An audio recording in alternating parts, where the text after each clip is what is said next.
Good morning. The sergeant reports that there are 12 council persons in the building. Would the council persons please come to the council chamber so that we can get started promptly? We have a very long agenda today.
The time is now 10 minutes after 10, and Councilman Bernardi, Burnson, Wu, Walters, and Browdy are here.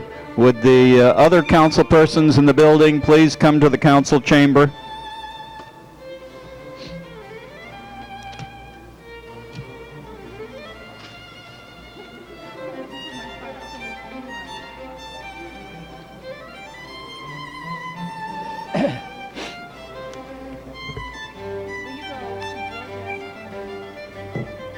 Yes.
Tell them I'll recognize them right now.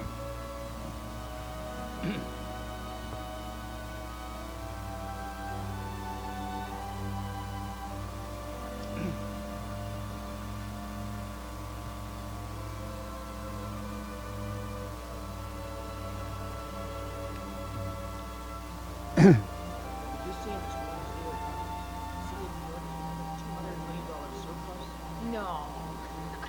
It was a borrow. Mr. Holden, are you ready for your presentation? Will the council please come to order? Chair recognizes Mr. Holden for a presentation.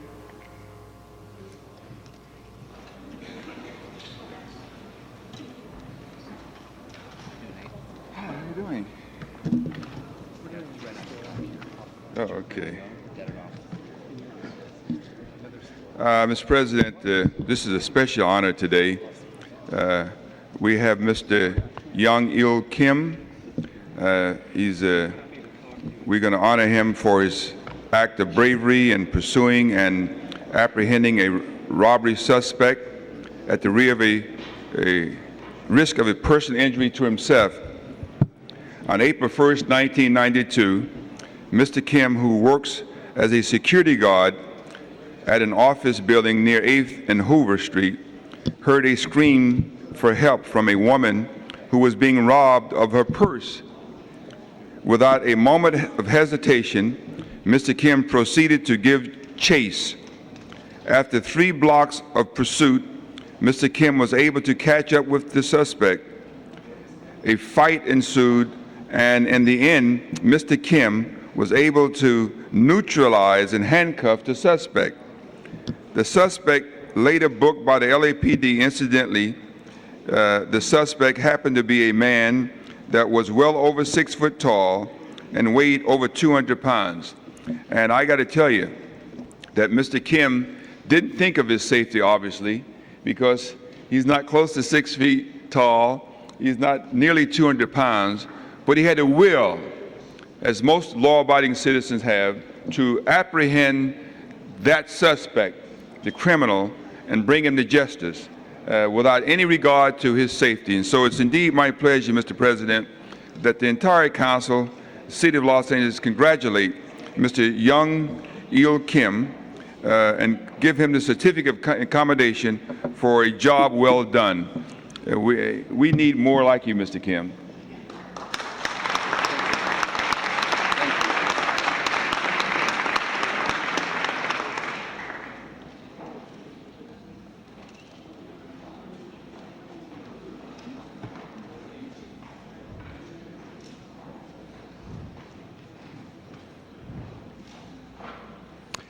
Boy, after that grip, I can tell you, this strong man, I'm glad I wasn't that 200-pound guy over 6 feet tall. You'd have caught me, too.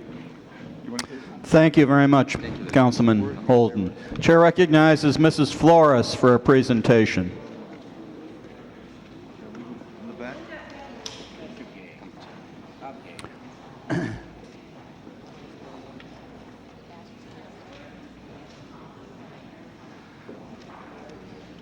The time is now 10:20, and we have 9 members present.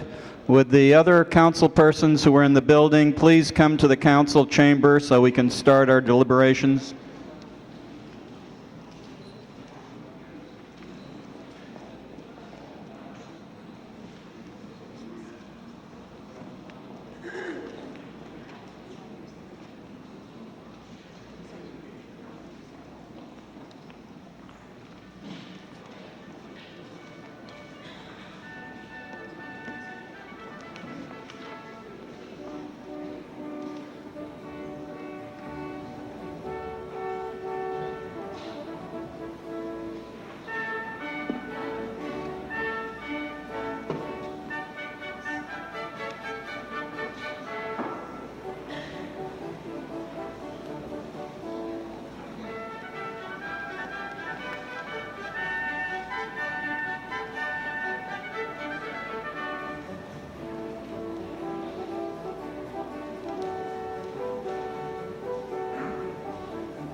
Would Councilman Yaroslavsky, Councilwoman Pikus, and Councilwoman Galanter please come to the council chamber? We have 9 council persons and we are waiting.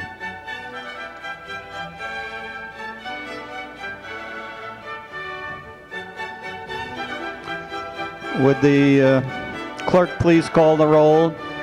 Alatorre, Bernardi, Bernson, Browdy, Flores, Galanter, Hernandez, Holden, Pikus, Riley, Thomas, Wax, Walters, Rule, Yaroslavsky, Ferraro. 10 members present and a quorum, Mr. President.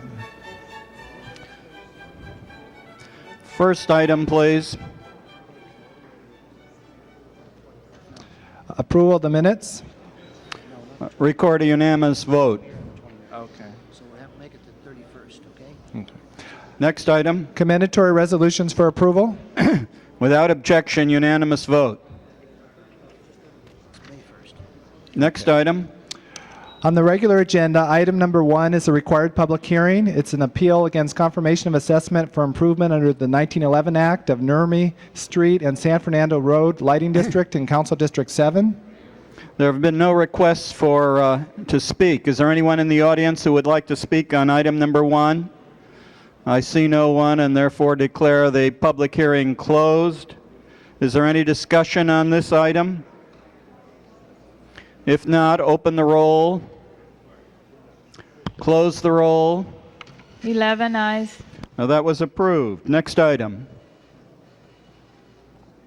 Item number 2 is a required public hearing. It's an appeals or objections to Building and Safety Department report and confirmation of assessment to cover costs of cleaning lot at 18510 Victory Boulevard in Council District 3. Is there anyone in the audience who wishes to speak on this item? Seeing no one, I declare the public hearing closed. Any discussion? If not, open the roll. Close the roll. 11 eyes. Now that was approved. Chair recognizes Mrs. Flores for a presentation.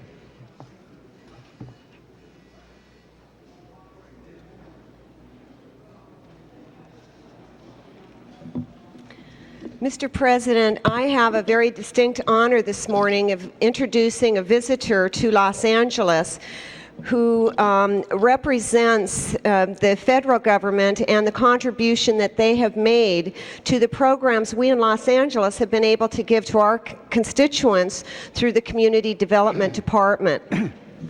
This is Community Development Week nationwide, and we have with us this morning a very special guest who is Randall Urban. He is the Deputy Assistant Secretary for Grant Programs at the Community Planning and Development area of HUD.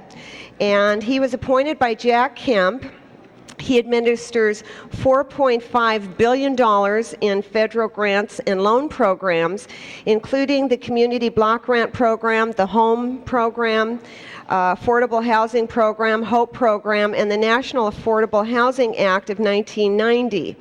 We want to treat him especially well while he's in Los Angeles because we have such great needs here, and maybe he'll remember that. As a matter of fact, while he's visiting Los Angeles, he will be looking at several sites here, and I want to tell you, Randy, that we have done a very good job with the money that you have sent from Washington to aid and assist our inner city programs and constituents. And we are very pleased that you are here in Los Angeles. We want to show you what good work we've done with the money you've sent so that you will keep us in mind for the next go-round and say we really want to put our money where it does the most good. Members of the council, I'm very pleased to introduce Mr. Urban to you.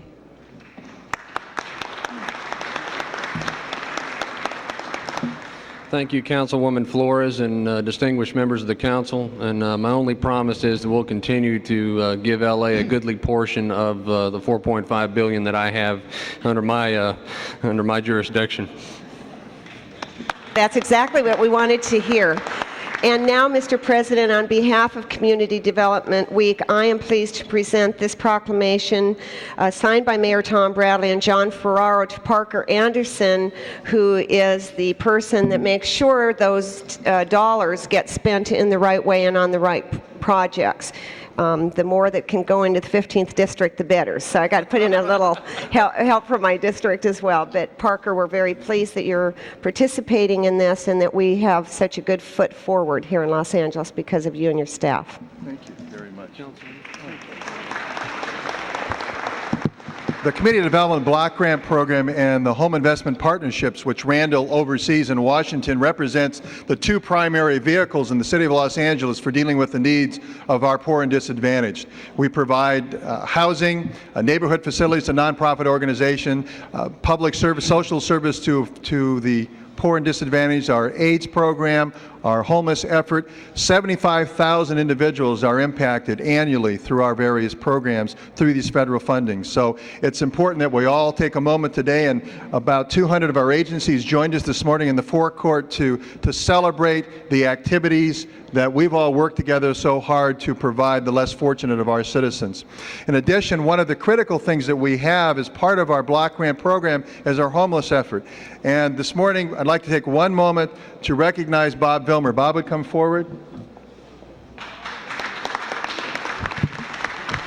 Bob is known and loved by all of our programs over the last many, many years, working with the War on Poverty from its inception. Bob was the city's first homeless coordinator, developed the concept of how we approach the homeless situation in our city and dealing with those who are less fortunate than we are.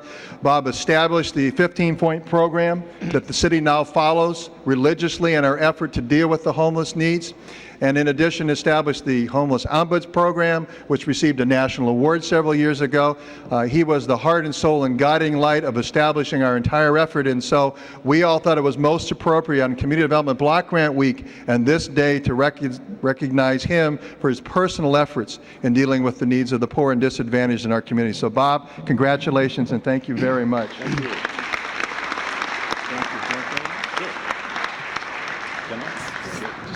I'd like to add something very quickly. The premise of coordination is to bring into common action. And it's sort of a challenge for a homeless coordinator to mobilize a city. I must say that the tone set by the council and set by the mayor was facilitated for all the time. We had this immense struggle of mobilizing our operations.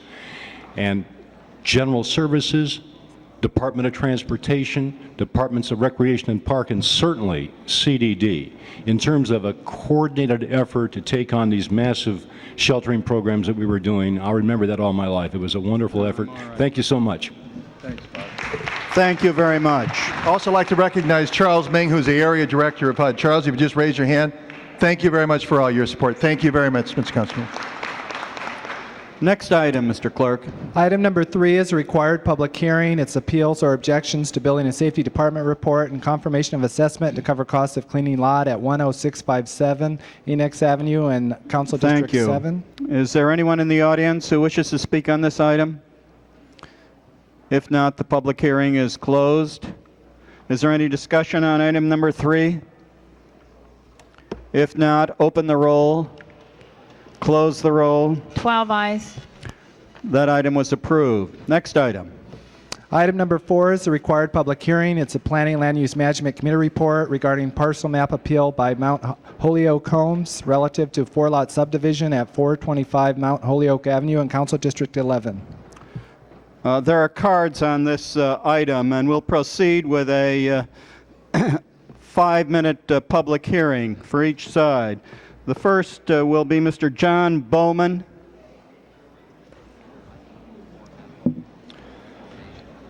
Good morning, Mr. President and members of the City Council. My name is John Bowman with Resnick and Resnick. I represent the owner of the subject property.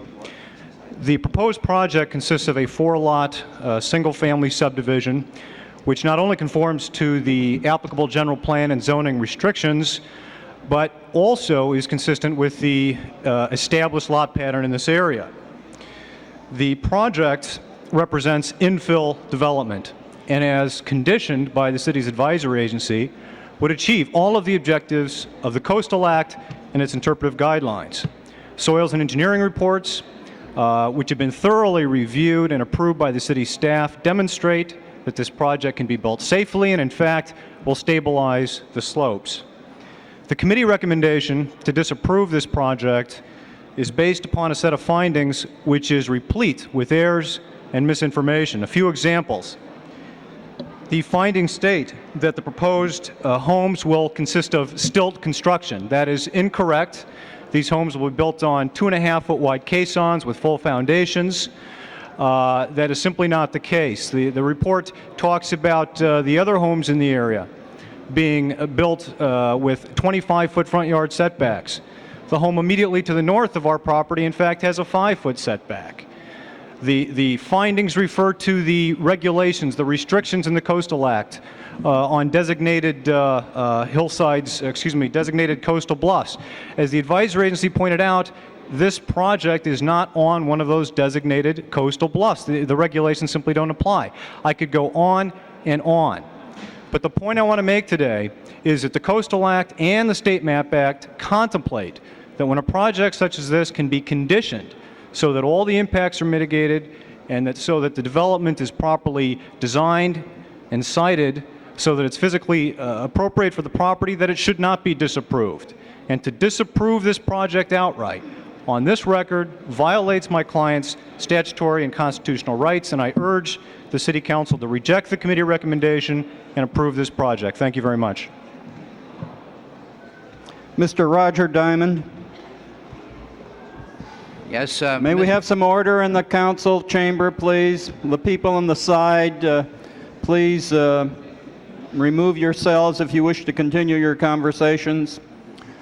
Please proceed. Yes, thank you, Mr. President. Members of the City Council, my name is Roger Diamond. I'm an attorney for the Save Our Slopes Committee and other community organizations that are here in large numbers to support the recommendation of your Planning and Environment Committee to oppose this particular project.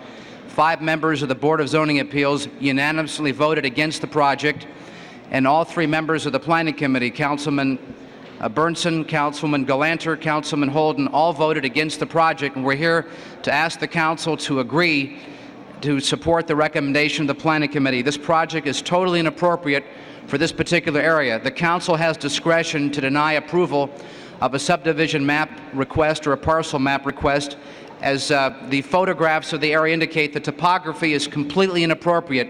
We're in a high landslide area, and for the Council to give discretionary approval to this particular project would not be consistent with the MAP Act and also with the Coastal Act. Now, with me today, we have a number of geologists and technical people who would like to take a minute or two to explain in more detail why you should deny the project, deny the appeal, and support the decision of the BZA and the decision of the Planning Committee. I'd like to introduce Mr. Moran. Is he here? There he step forward.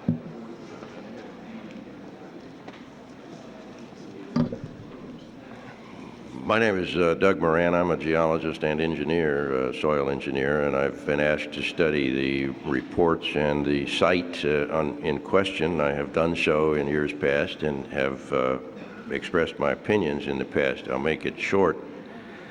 The conclusions that this site is stable and suitable for the development as planned, I would quarrel with and say they are not justified by the data or the analyses that have been performed.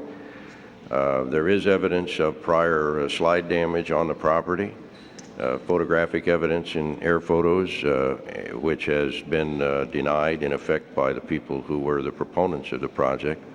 And we also find that the slopes are in fact steeper than were assumed for analysis. They are higher than were assumed for analysis. And the strength parameters that they have used to represent the material in analyses have not been realistic or representative. So the results really are misleading. The slopes are not that stable and the site... Thank you very much. We want to have time for the other people to speak. Mr. Jack Allen. Thank you, President and members of the Council. I am speaking here on behalf of the Pacific Palisades Community Council, Pacific Palisades Residents Association, and the Palisades Preservation Committee. We ask you to support the Councilman's recommendation and also the committee recommendation. Thank you. Donald Kowaleski. Douglas Moran, he spoke, E.D. Michael, and Harmut Walter. Please proceed. My name is Donald Kovaleski. I am also an engineering geologist. I have reviewed this project on behalf of the homeowners in the area. I concur with the findings of Mr. Moran in the fact that there has been slope failures on this property before, and the analysis done by their geologists did not take into consideration the steepness of the slopes, the height of the slopes, and the fact that there has been some instability in the past. I would suggest that you concur with your staff and deny this project, because if you don't, we're going to have some long-term instability problems that will affect the homes that are proposed. Thank you.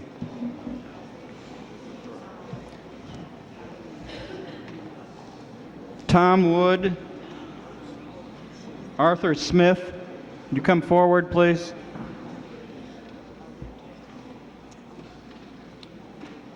Robert Miller.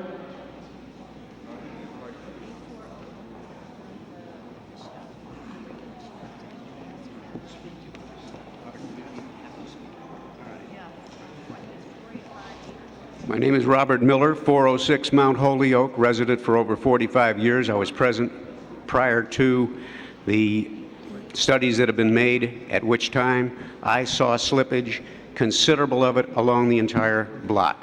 Thank you very much. Glenn Walter.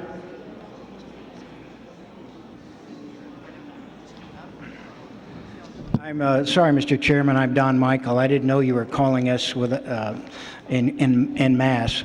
I'm a geologist also, representing Lower Temescal Homeowners Association, and I simply concur with what Mr. Moran and Mr. Kovaleski have said about the property. Very good. Perhaps it would save time. Would all those people who are in support of this position please rise? All right. I know you've all put in cards, but I think the point has been made well. Thank you very much.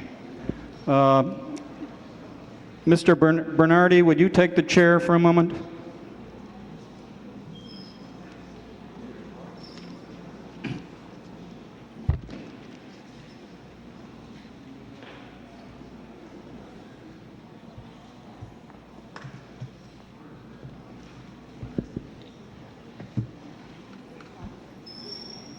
The chair recognizes Councilmember Marvin Browdy.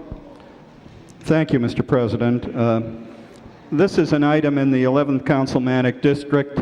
This matter was denied by the Board of Zoning Adjustment. There is one lot it can be built on. It's in the coastal zone, and it's adjacent to a city park and in a scenic corridor. And it's geologically unlike all the other lots in this area.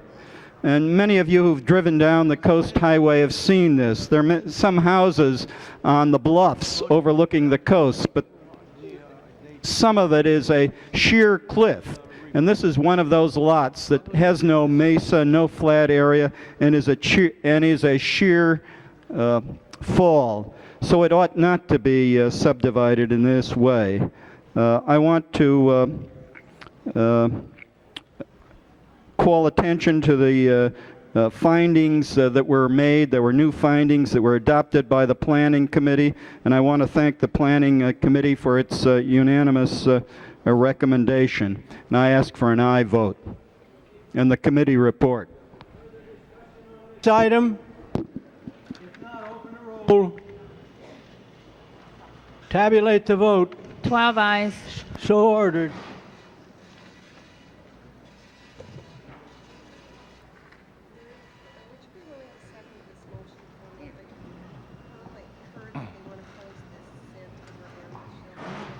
Next item, Mr. Clerk. On the supplemental agenda, item number 20 is a required public hearing. It's a continued Planning and Land Use Management Committee report and mitigated negative declaration resolutions relative to the open space zone changes and plan amendments as part of the general plan zoning consistency program. And there has been a request to continue this to May 1st. Is there any objection to the continuance to May 1st?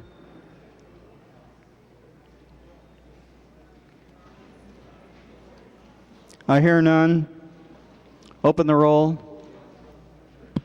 Close the roll. 13 eyes. That was approved.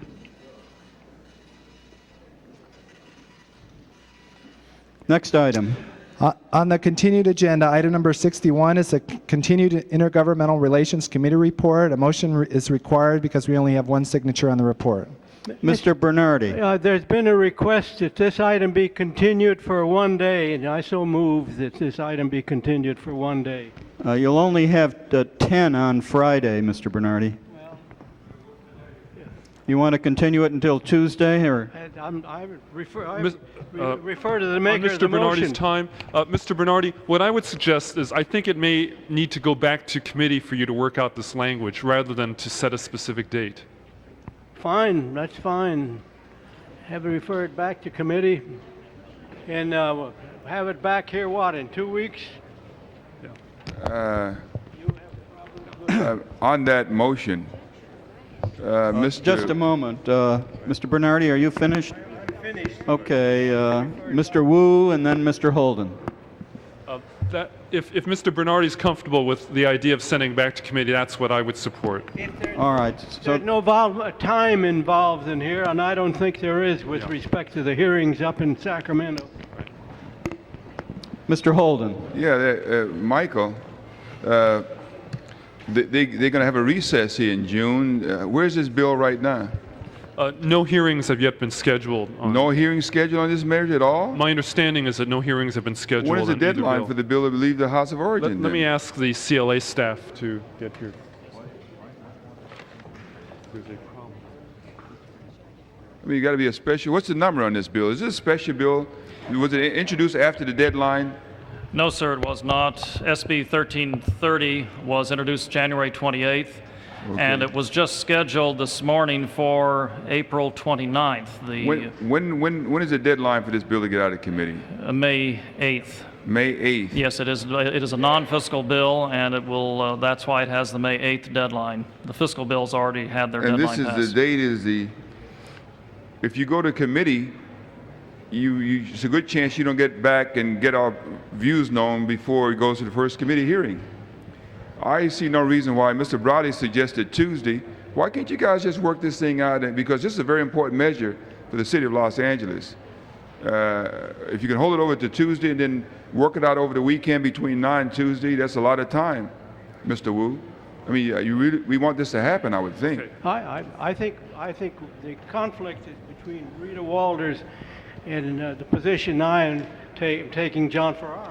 It doesn't have to go back to committee. I think we can work it out. I'll agree to. Why don't we just say Tuesday? Yeah, work it out with Miss Walters in the Legislative Analyst's office, and then have it here Tuesday. Yeah, because does anyone want to speak against continuing to Tuesday? Mrs. Walters? I'm not speaking against continuing it till Tuesday. Continuing it till Tuesday or back to committee is fine. The area of disagreement is with the use of the funds, whether it goes citywide or whether it's used within a redevelopment area. And so there it is. I'm opposed to it going citywide. We can't. All right. It won't go citywide. Without objection, this matter will be continued until Tuesday. Yeah, Mr. President. Mr. President, Alatorre. today we have 25 visitors from Alhambra Adult School, and they're here to visit the council chambers and visit City Hall. I'd like to have them please stand and be acknowledged, and welcome to the City of Los Angeles. They're in the back.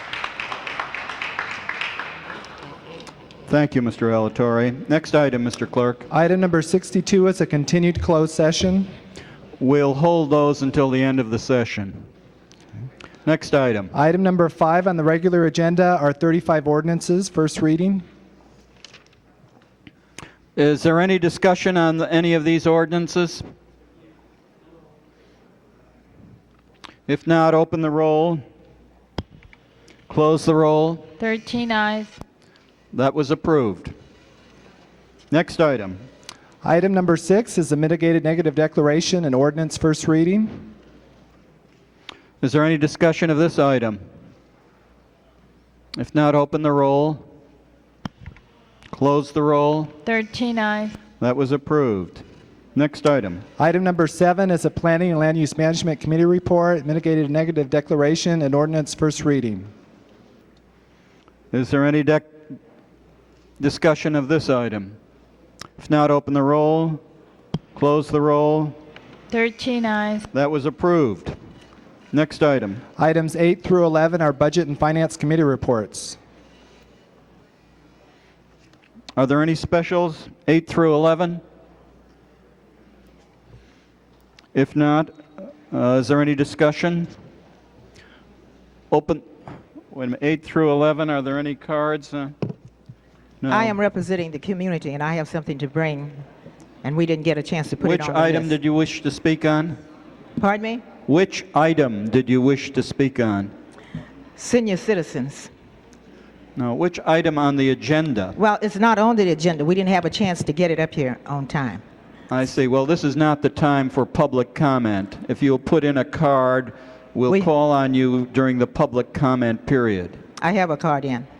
Fine. Give it to the sergeant. Thanks.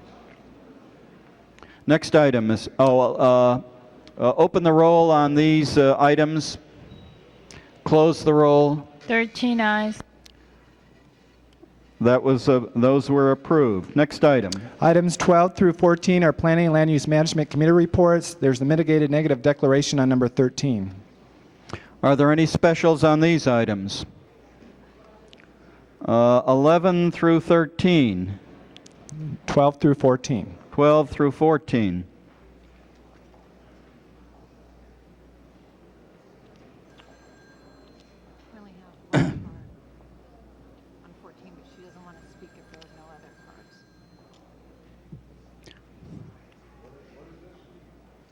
Eleven of 12 through 14.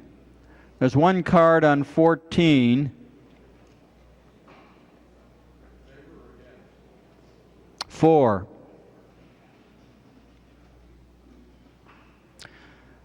Well, if there are no specials and there's no discussion, open the roll on these items, 12 through 14.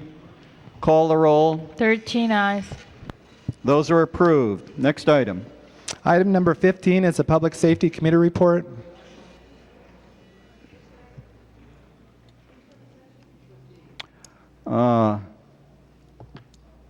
Mrs. Flores, will you take the chair, please? On 15, I'd like to present the committee report.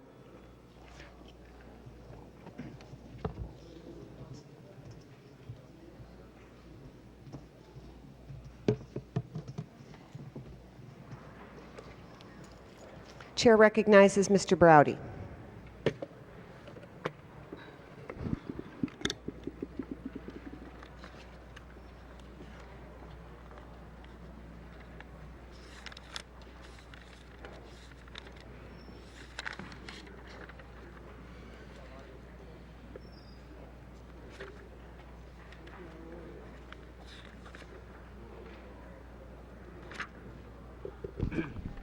Members of the council, your Public Safety Committee reviewed this whole question of the graffiti rewards. There's been a lot of public discussion about it, and there has been some reference to the question of we are not proceeding fast enough to determine what the rewards were. This matter comes to us through the efforts of Mr. Bernsen, who he and his staff determined that there was an inadequate policy on the part of the city and that we ought to develop a policy. And this committee report is essentially a review of what that policy was and requests that you adopt most of Mr. Bernsen's recommendations. It clarifies the $1,000 maximum payment per incident, which is to be shared by multiple applicants. It adds language that all applications for payment of a reward must be submitted within 60 days, and it adds other language that clarifies the criteria. We are all of a single mind and support Mr. Bernsen's efforts in this regard. We want graffiti to end. We want to stop the deterioration of our neighborhoods. We want to stop the erosion of our spirits by seeing graffiti all over the city, and we want this reward program to work. It is a new program, and we are experimenting, so we have to learn as we go along. This program will unify our principles of operation, and your committee asks for an aye vote. The chair recognizes Councilman Bernson. Yes, members of the council, I think there's some things, while we're prepared to support the committee report, I think there's some things that you need to understand with the approval of this committee report. First of all, we've got, through our office, we've managed to get the two leading billboard companies in the city to donate 70 billboards to deal with the graffiti problem, and also talking about the reward that's offered. Now, if this is approved, we have to be prepared to fund those rewards that will come forth from people who are involved in the program, and we can expect that it may run somewhere in the neighborhood of $200,000 to $300,000, just so we understand that. The current city is currently spending about $1 million a year on graffiti abatement, and the full program really requires much more, maybe $10 to $12 million to really cure it. But one of the things that we think will help eliminate graffiti, or at least deter it severely in the city, is the fear of being turned in. And if you get enough citizens involved that are watching and turning in the violators who commit these crimes, it's going to be a deterrent, and it will cut down the cost in other areas. But I think we should all be prepared, and because there is no money in a special fund today, it has not been appropriated. We've generally been paying the rewards out of the general fund. So I think, in all fairness, I want you to understand that this is something that we're going to be asked to pay if these rewards do increase maybe as much as tenfold to 100-fold, because people will be participating in the program. So there will be a cost involved, but there will also be a much greater saving involved. So I do want all of you to understand that. Some of the things that I think are in the offing is the billboard poster campaign, which they're participating in. There's 70 signs, is that correct? Citywide, every council district will have signs and posters. There's a fund for 1 year, and next year it'll be revisited. If approval for funding of $200,000 to $300,000 rejected, we need to at least approve payment for all rewards currently pending, and I'm hoping that we'll continue the program and continue to pay the rewards. The city attorney has to be instructed to vigorously prosecute and suspend driver's licenses, which they have the authority to do on perpetrators. Also, there's parental responsibility. The extended community service, where the city attorney can ask the judges to sentence the violators to cleaning up their not only their problems, but the graffiti that have been created by others. Obviously, the financial responsibility of the vandals. And also, we will continue to solicit money from the corporations and businesses to fund the program, which our office has been pursuing, and we have had some results. Thank you, Mr. Bernson. Okay, thank you. So I would ask for an aye vote on this, but everybody should understand that we're undertaking an obligation. I also want you to know that there is one card of a citizen who'd like to be heard. It is not a required public hearing. The chair recognizes Mr. Bernardi.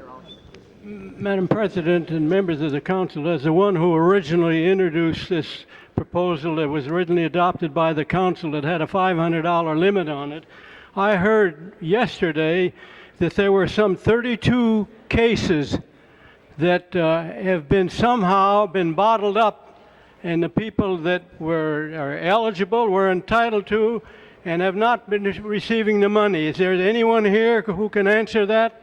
Why? Is there some problem? Is there any yeah, good.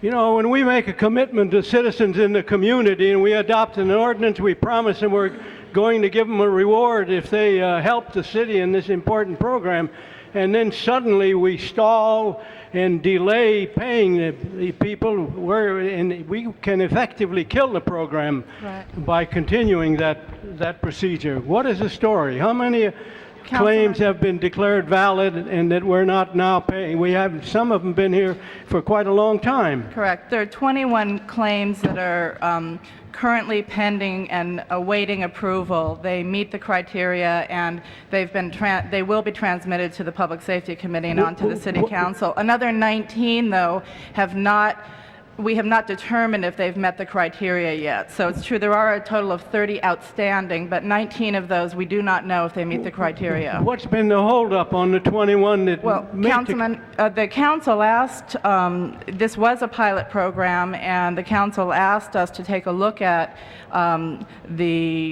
the problems that we were having with it and look at ways in which we could make changes. I know there's some people in the council don't agree with this because of the financial predicament, but we adopted the ordinance, and I don't know how anyone has the authority, any member of the council, to say don't pay it. And in essence, well, I don't think that's happened. In essence, is what has happened. Some of them go back to as far as July. Is that correct? I don't know the dates, Councilman. Perhaps what the police is the department could give you the intention? dates. What is the intention of the? When has it been referred to public safety? Yes, they have. 20 of them have been sent When on. were they sent to public safety? I think just recently, Councilman. And will they be heard, Mr. Browdy?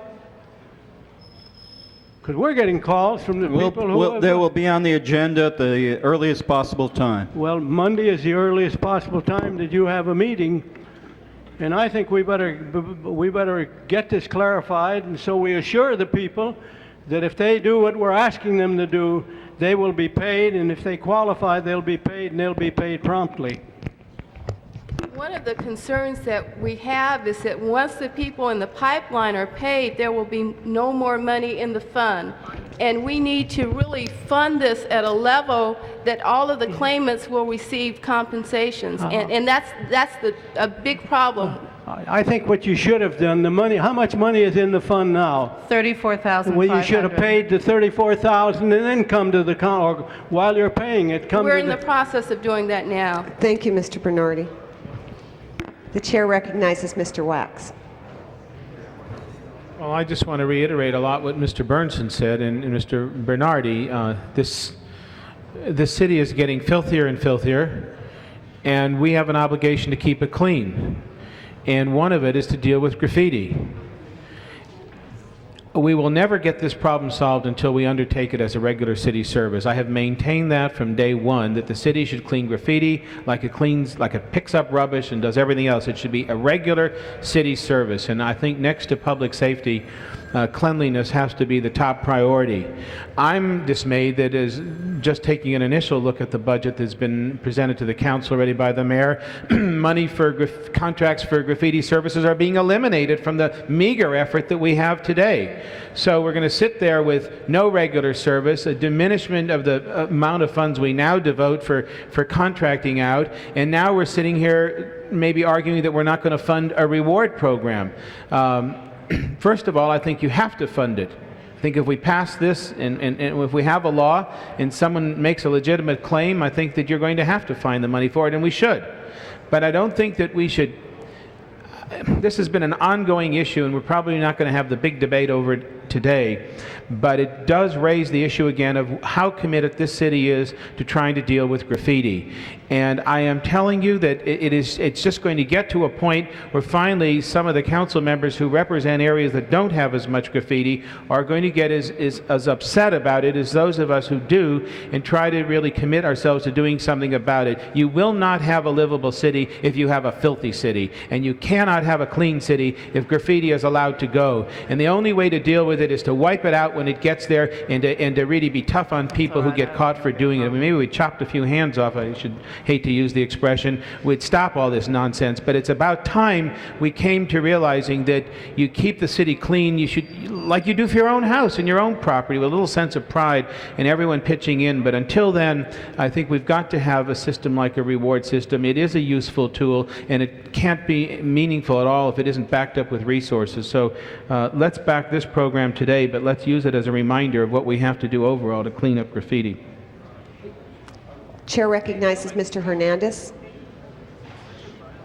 Yes, Madam Chair, members of the council. I think we also had part of this debate previously when we were talking about raising it from $500 to $1,000 and how soon would we run out of money. And now we're realizing we ran out of money. But there's some questions I wanted to ask, only because I think the ordinance is something we need in the city. It's something I'm supporting. But I needed to know why the differentiation between organizations and individuals, if you could share that with me.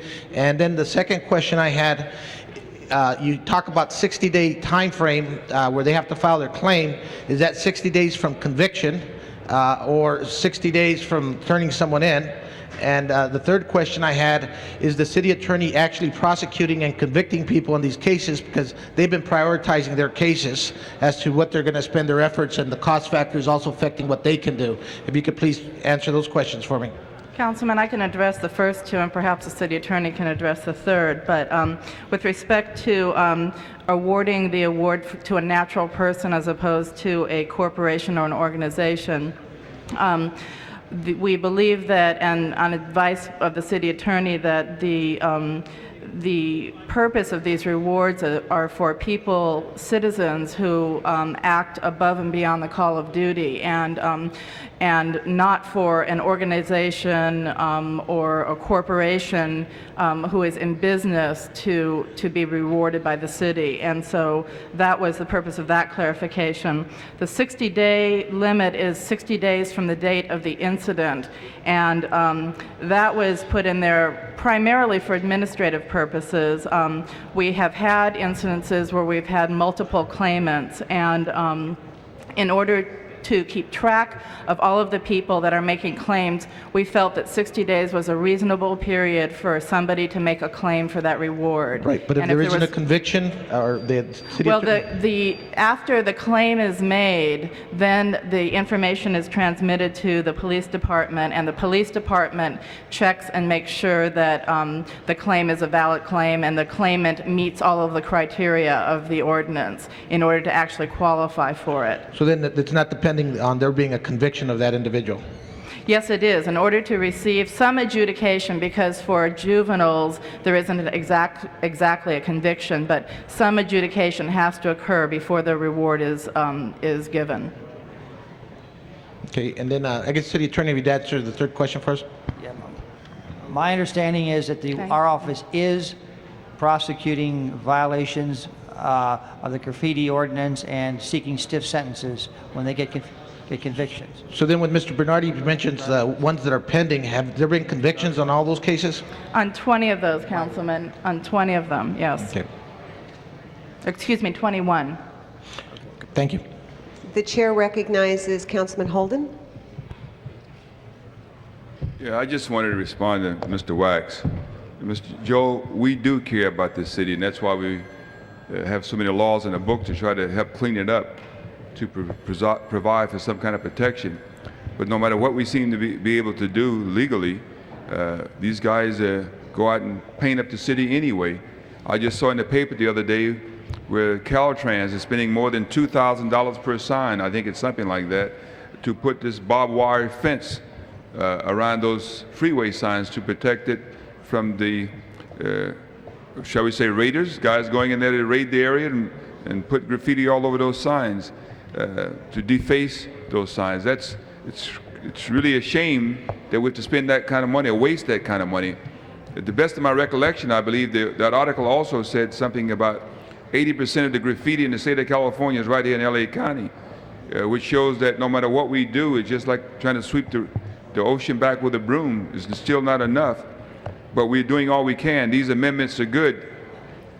We don't have enough money, but we do have a program in place what it suggests. But to pay $1,000 for bounty hunters, we're not out to reward bounty hunters, although there are a lot of people unemployed who will decide that they want to be bounty hunters and make a living at it. But individuals who can identify persons who are defacing property and turn them in to the proper authorities, well, we want to make sure they're going to get some kind of a reward for that. And so I support the program. I see no reason why this part of the program or amendments shouldn't go forward today. And I would urge you to do that. Anything else, sure, go to committee, but not this program. The chair recognizes Mrs. Pikus. as nearly as I can tell, we put together a pretty decent program, and it's not unreasonable, as you see a program operate, that you find it needs some fine-tuning and some adjustments. And looking at the report, that seems to me to be just what the Public Safety Committee has done, what the staff is telling us that they've done, that where it needed some fine-tuning, where it needed some adjustments, we've managed to do it. It may be that we'll need further ones. There's nothing wrong. You can tamper with it. You can make it work successfully. But certainly we need this program, and we need it, and we need to make certain that it works in the manner in which we intended. So I'm very supportive of the Public Safety Committee report, and I urge that we move forward with it immediately. Chair recognizes Mr. Bernson. Yeah, I think the public safety and Mr. Browdy did a good job of clarifying this, and I want to thank him for that.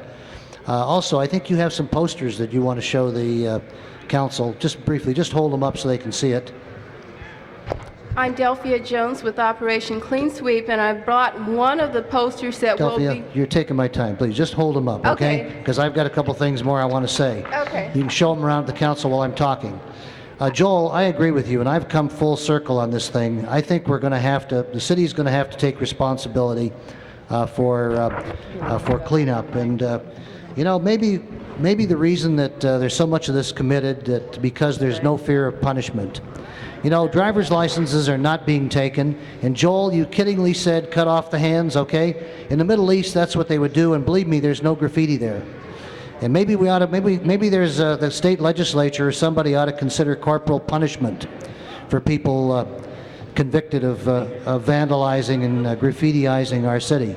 Whatever it takes, but I think we have to make a commitment. I think the committee's made a good report. I think we need to move forward. I want to thank the staff people who worked on this, did a good job, and we've got to just renew our efforts. We've got to do a better job than we're doing, and I think we're prepared to do that. So let's move forward with the report. The chair recognizes Mr. Bernardi. You know, the concern being expressed about the amount of money that this was cost. And Joel, I hope you listen to this. I gave the police department, the Foothill Division, they asked me for $10,000 several years ago, a couple of years ago, to catch the graffiti artists. With $10,000, they were able to identify 3. That's more than $3,000 apiece. Now, if you want the police to do it, I don't know how successful they'll be, but it's going to cost an awful lot of money to have them do it, particularly with the amount that we have in some of the areas. And also, I had also presented a program that would have placed the responsibility with the city, where we would have cooperated with the cooperative owners and removed the graffiti. But if they didn't cooperate, we would have removed the graffiti and put an assessment on them. So maybe that's what we need to go back to. And I understand legislation now, John, will permit us.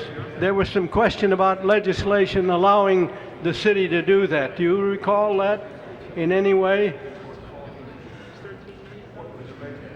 Yeah, there was legislation about 2 years ago, as I recall. The legislation permits us now to assess property owners if they don't clean up the graffiti. No, I think what the legislation was allowed us to clean up the graffiti on private property without the consent, but I don't know if it's anything about assessment. I just don't recall. Well, anyway, that was also presented, and that I think needs to be looked at again, so we maybe that's the way we ought to go. But I want to remind you, it was over $3,000 for each conviction when the police department did it, and you know how much other work they're involved in. So but this program, I think, is a very economical program. But still, the way to really get it done is for the city to take charge and adopt it as a top priority with the city, and I think that's the way we'll get it done. Okay, is there anyone else who wishes to be heard on this item? If not, open the roll. Close the roll. 13 ayes. That matter is approved. Next order. Items 16 and 17 are Public Safety Committee reports. Is there any discussion on items 16 or 17? Open the roll on 15 and 16. 16 and 17. I'm sorry, 16 and 17. Close the roll. 12 eyes. Those matters are approved. Next order. Item number 18 is a communication from the chairperson of the Public Safety Committee. Motion required, 10 votes to consider. Is there any reason why that we shouldn't hear this? Does anybody have any? Okay. Then open the roll on consideration of item 18. Close the roll. 12 eyes. Okay, that matter is before us. Is there anyone in the audience who wishes to be heard on item 18? If not, the public hearing is closed. Is there any discussion? Open the roll on item 18. I asked if you wanted to be heard. Let's see. Did you submit a card on this, ma'am? On item 18? No, mine was.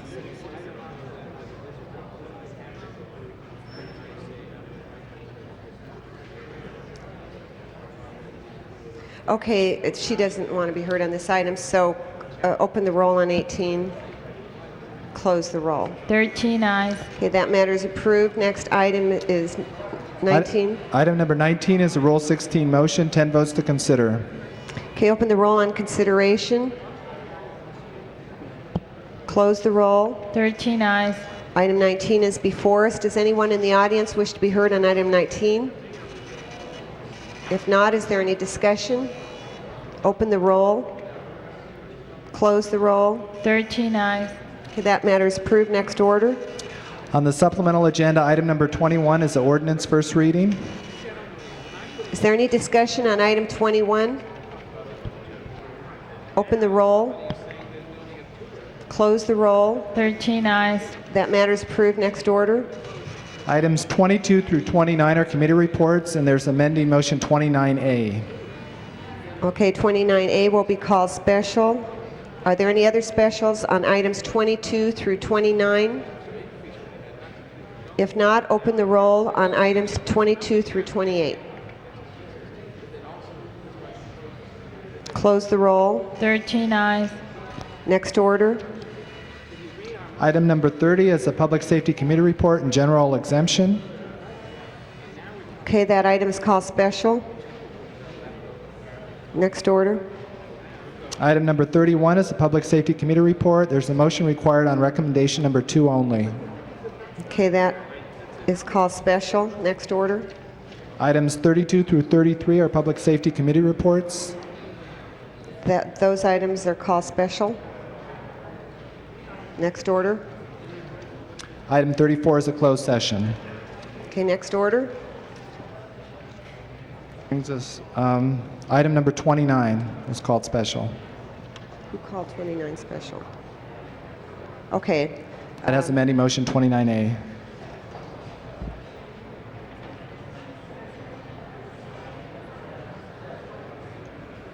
Mr. Yaroslavsky, do you want to talk about 29A? Okay, 29A is before us. Is there any discussion on the motion?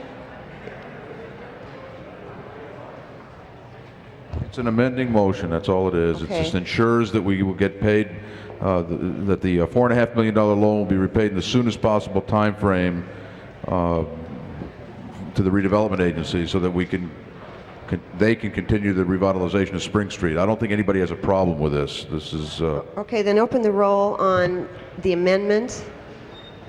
Close the roll. 13 eyes. That's approved. Now open the roll on the committee report as amended. Close the roll. 13 eyes. Okay, that is approved. Can I ask forthwith on number 5? Certainly. On number 5. Certainly. Number 5 forthwith without objection. Next order. Item number 30 was called special. Mr. Wax. I think yes, that they're you going may. to give a Yes, report, you and then may, I'd Mr. like to speak against it.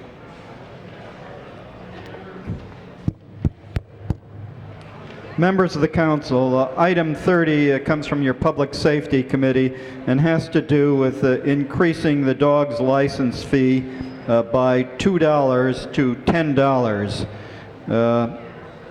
The dog license fee, of course, does not pay for the operation of the Animal Regulation Department, and the $2 annual increase would raise an additional $400,000. I think there is general agreement that the time is overdue to increase the fee $2. And the discussion of the spay and neuter program arose, and I don't think there's any question that we want to utilize additional funding for the spay and neuter program, that it should have a very high priority. There is, however, some disagreement as to whether or not these additional fees should be put into a special trust fund, for spade and neutering purposes. And that would mean that you could not have the funds utilized for any other animal regulation activities, or if an emergency arose, you could not utilize those funds for the general city purposes. So that is the two issues. I suggest that we divide the issue. Your committee recommends that the motion to create a separate trust fund so that the $400,000 can be used only for spade and neutering purposes be rejected, so that the council would retain the power to set the priorities for the city and for the Animal Regulation Department in particular, and that will be my motion, to adopt the committee report. But if there is a desire to divide the question, we're happy to do that. Chair recognizes Mr. Wax, and I may say that there are some cards here, although there was a hearing held in committee. Well, I think that the people should be heard, Madam President, but I want to say to Mr. Browdy, I think that, and I am asking for the issue to be divided, because if we do not put the money, if we do not earmark the money for sterilization, then I am not going to vote for the fee increase. I did not propose this as a means of just raising some more money for the city. I proposed this originally as a means of encouraging and increasing the amount of animals that are spayed and neutered in this city. One, because it's humane. Second, because it's cost effective. And third, we have an obligation to our animal population to deal with the crux of the issue, and that is stopping the proliferation of unwanted animals in this city. And you don't do it by just euthanasia. You do it by trying to lower the population to begin with. And that can only be done by education and by spaying and neutering. And when we have put resources towards additional spaying and neutering, we have seen results. And instead of continuing those results like we did a couple of years ago, for example, in the partnership we had with the Cassidy Foundation, what we've now seen is a steady diminishing of the department's spaying and neutering effort. When I put in this motion, Madam President, I think we had 4 spay and neuter clinics, and we were talking about opening 2 more. Now they're talking about satisfying the budget by closing them all. And that would be a tragedy. So I didn't put this in.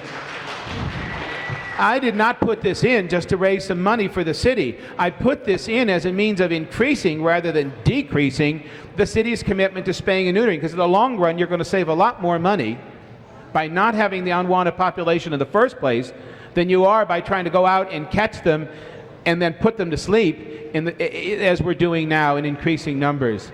So, Mr. President, Madam President, and Mr. Browdy, if I vigorously support this, obviously it was my original motion, but I think it is imperative that we take an action today to make sure that money is used for spaying and neutering. And if we do not, I'm not going to vote for the ordinance. So, Mr. Wax, are you moving your original motion? I'm moving, in essence, would be my original motion on the issue of the earmarking of the funds. And I'll second that. Mr. Hernandez? I just wanted to ask the department, right now, of the fees you're collecting for licenses, how much stays with the department? All of the fees collected from licenses goes into departmental receipts. So right now, the It goes department, into the city's general fund. it goes into, so it doesn't go into, you don't get to keep that money? No, we have to come to the council and request it in the budget process. Right, and in the budget process, how much money are you getting from the council? Probably our fees covered about 42% of the total budget cost. Okay. The reason I wanted to bring that up is I think you have different kinds of incentives. Those departments that have been able to have direct cost fees have been functioning at a greater level simply because there's an incentive there for them to do that. And I think that if we were to allow the department to basically retain these fees, the difference that they'd be collecting, there'd be a greater incentive for the department to make sure we're collecting fees. When you take away that incentive, what ends up happening is they're doing the job, the best job they can, but there's no priority there for collecting of the fees. I think there's a reason why traffic tickets all of a sudden became something, or parking tickets became something we started looking at, and so forth. But the department has been scrutinized lately by our council in a variety of areas, and we all know that the solution would be more money. And the reality here, this is a fee that they'd be charging those of us who own animals, and we would like to have as efficient a department as possible. So I tend to agree with what Mr. Wax has stated.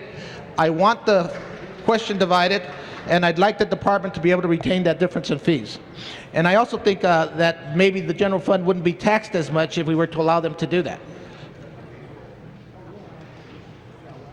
Okay, the chair recognizes Mr. Bernardi, and I want to say again that we do have some cards of people who'd like to be. I just want to, I hope some of you who've been making speeches will listen.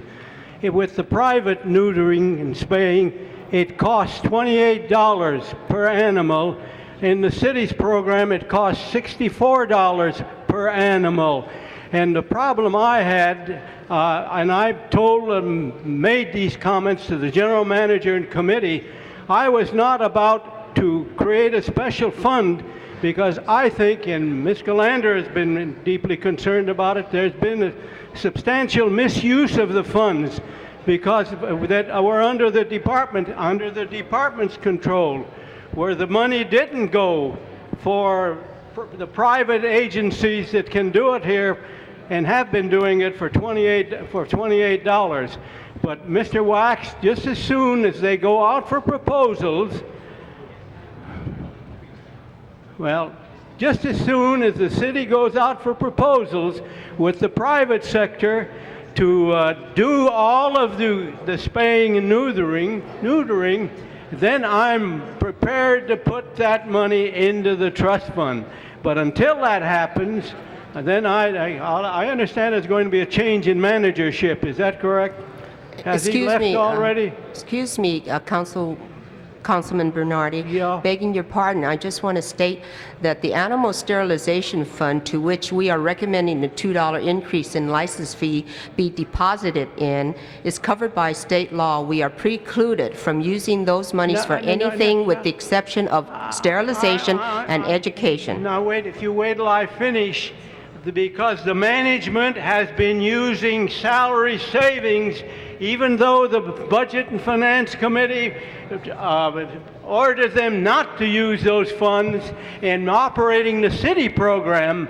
And this is what has been going on, and this is what was revealed in the committee, and that's why I was one of those, Mr. Wax, I'll be glad to vote to put it in the trust fund as soon as they should have gone out for proposals a long time ago, and I think they're committed to go out and ask for proposals now, and they get bids and turn this over to the private sector, because it's ridiculous for us to be paying almost 3 times, well, 2.5 times as much as we can get it done from the groups, from the people that are involved in this in the private sector. So I just wanted to clarify that, and it's one of the reasons why I agreed with the CAO, and I want to repeat, until the bids come in and we decide to turn it over to the private sector, then I think it's appropriate to put that additional money in the trust fund.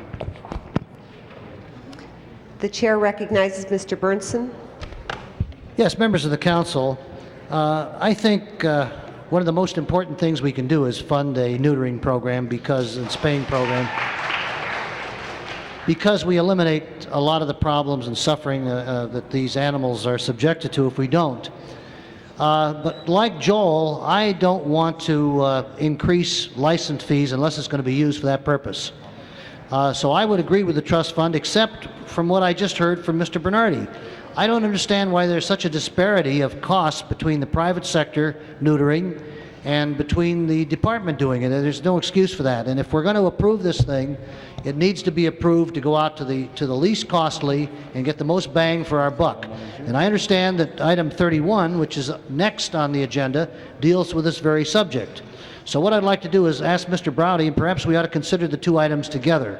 So Mr. Browdy, I'll yield the rest of my time to you. Maybe you can explain why this really needs to be considered together. Thank you. Mr. Bernardi and Mr. Bernson are absolutely correct. Item 31 is a proposal to go out for a request for proposals from the private sector to see what we can really get, how we can lower the cost from the $68 for the spade and neutering costs. And that item will be before you.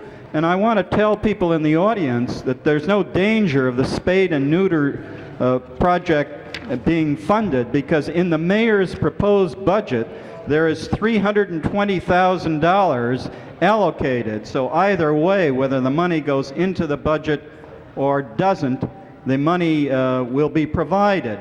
So I don't have any strong feelings one way or the other about that. But the question of doing it efficiently, of getting more spade and neutering service for the dollars expended, is a critical one, and that's in item number 31. So it is appropriate, as Mr. Bernson suggests, to discuss the two items together.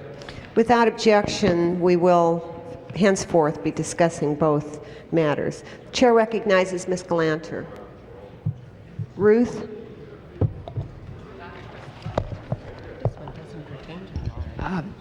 I think that I'm going to echo a number of the comments that have already been made.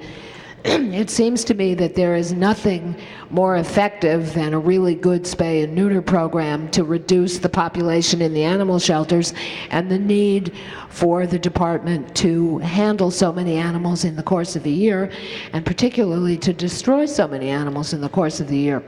I do have one question that relating to the use of the trust fund money for spaying and neutering. Is there anything in the trust fund requirements that prohibits or requires that the department contract out as opposed to doing it itself? The answer is no. All right, so the issue of whether, if we were to allocate the increase to the trust fund for the spay and neuter program, that would be a totally separate question from whether the department decides to administer the program directly or to arrange to administer the program through a series of contracts with private entities, one or more.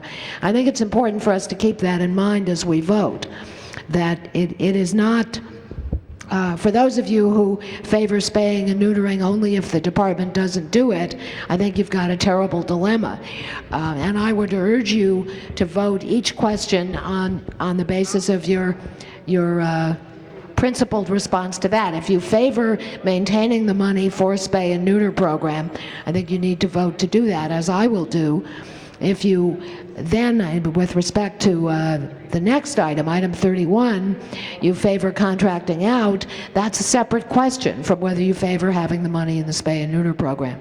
So I would urge an aye vote on Mr. Wax's motion, which is a variation from the committee report, which would have given it all to the general fund. Chair recognizes Mr. Yaroslavsky. I still haven't heard a motion for a public hearing. I'd like to ask the CAO on this. In the mayor's proposed budget for next fiscal year, what is the impact of that budget on spaying and neutering?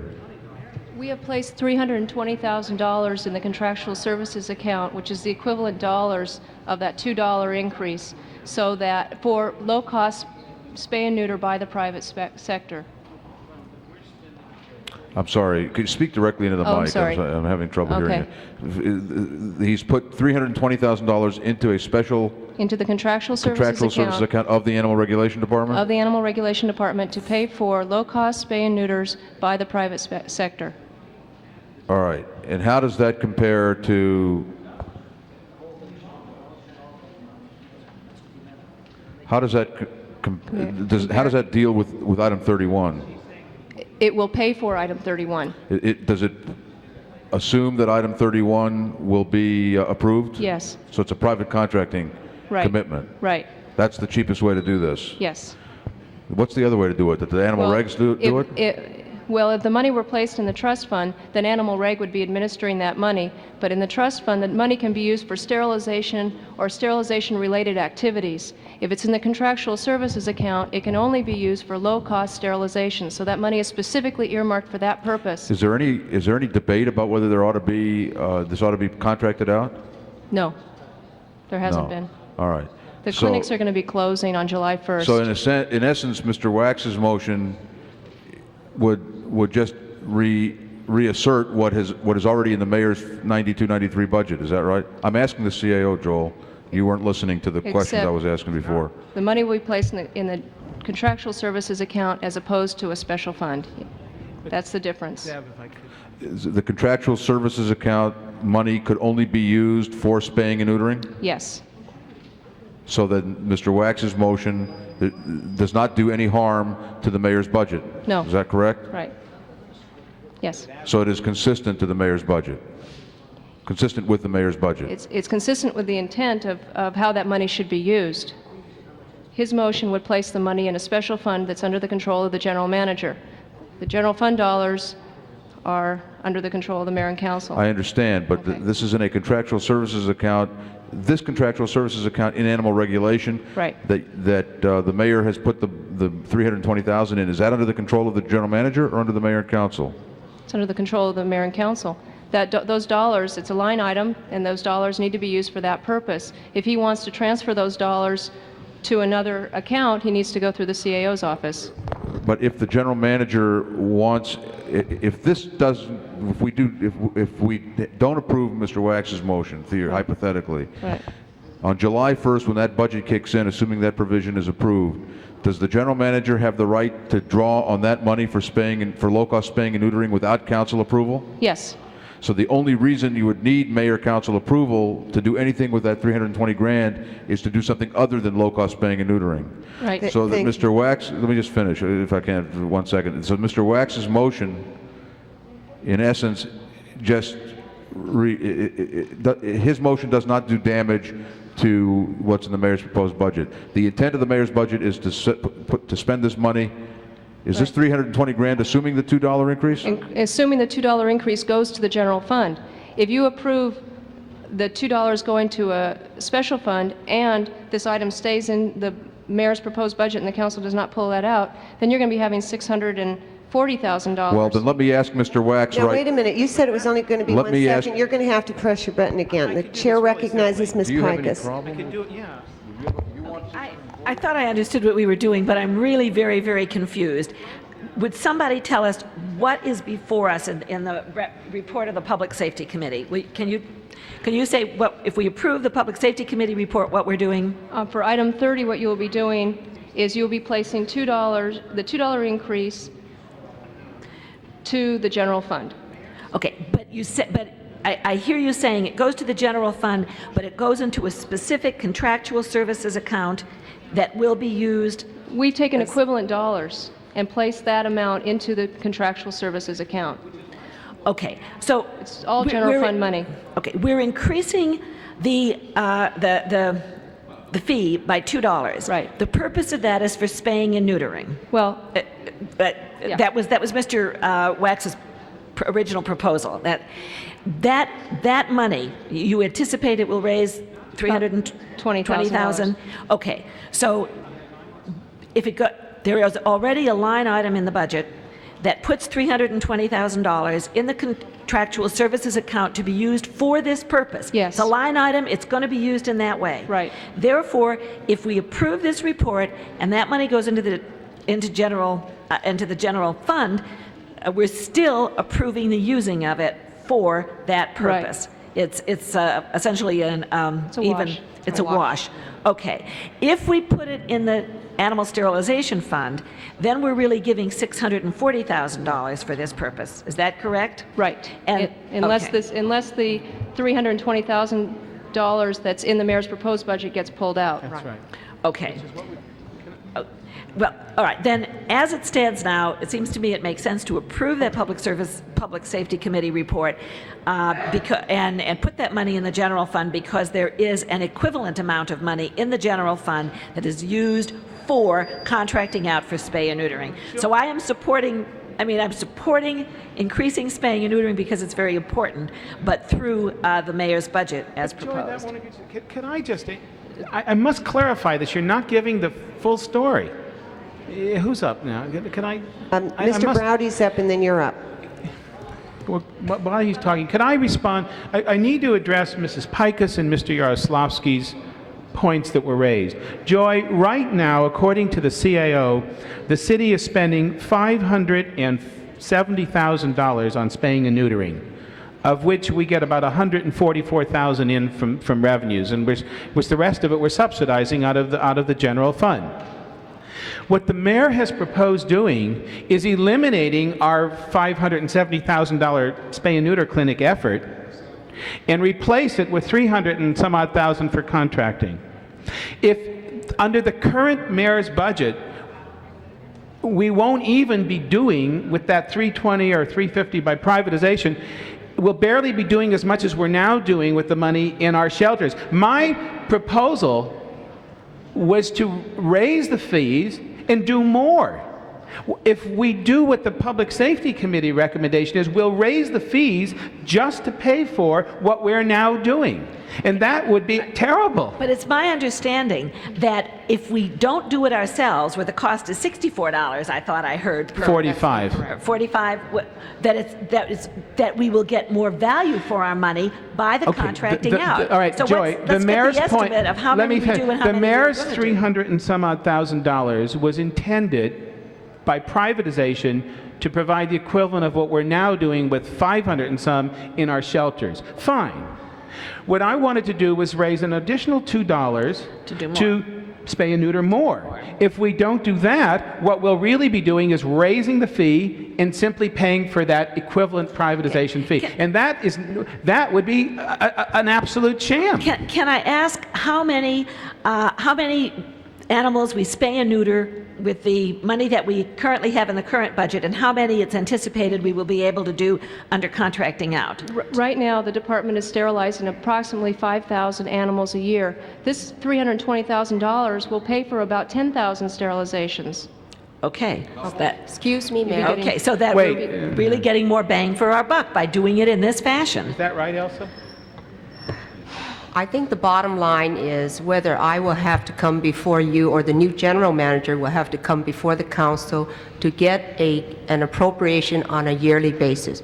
That's the bottom line. If you put the money into the animal sterilization, it will be a guarantee that there will be continuing resources from which we can either contract out or go to low-cost spaying and neutering on the outside with, in connection with the SCVMA. The point is that the money is the same. It's just whether you want me or the new general manager to come here and ask for your consideration on a yearly basis to get that money set up for spaying and neutering. Okay, wait, and that's the bottom line. Madam President, I got my time. Let me just finish this, Joy. Let's assume that the numbers you just heard were right. Let's assume that today we're spending over $500,000 for 5,000. And if we go for the mayor's budget of 300 and some and it produces 10,000, then great. Then for a little less than we're spending today, we can do more, and that's great. We don't need to raise the fees to do that. We just need to take the money we're doing today and spending it more expensively in the city and allocate it over to privatization. The mayor's budget has taken the money we're now spending and putting some of it to privatization to get more bang for the buck. Fine. And we don't need a $2 increase to do that. My proposal is to have an additional $2 and use that in the same way that we're proposing with the privatization and increase the number. Another 9,000 animals they're proposing could be done by this $2 increase. If we just want to take the existing money and get more bang for the buck, which I agree we should, then fine. Pass the mayor's budget, but you don't have to charge people $2 more for it. Use today's money that you're now using in the city shelters to use it for privatization. So yes, let's go privatization. Yes, let's get more bang for the buck. But if you want to charge people more money, then in fact do more sterilization. Thank you, Mr. Wax. Mr. Browdy?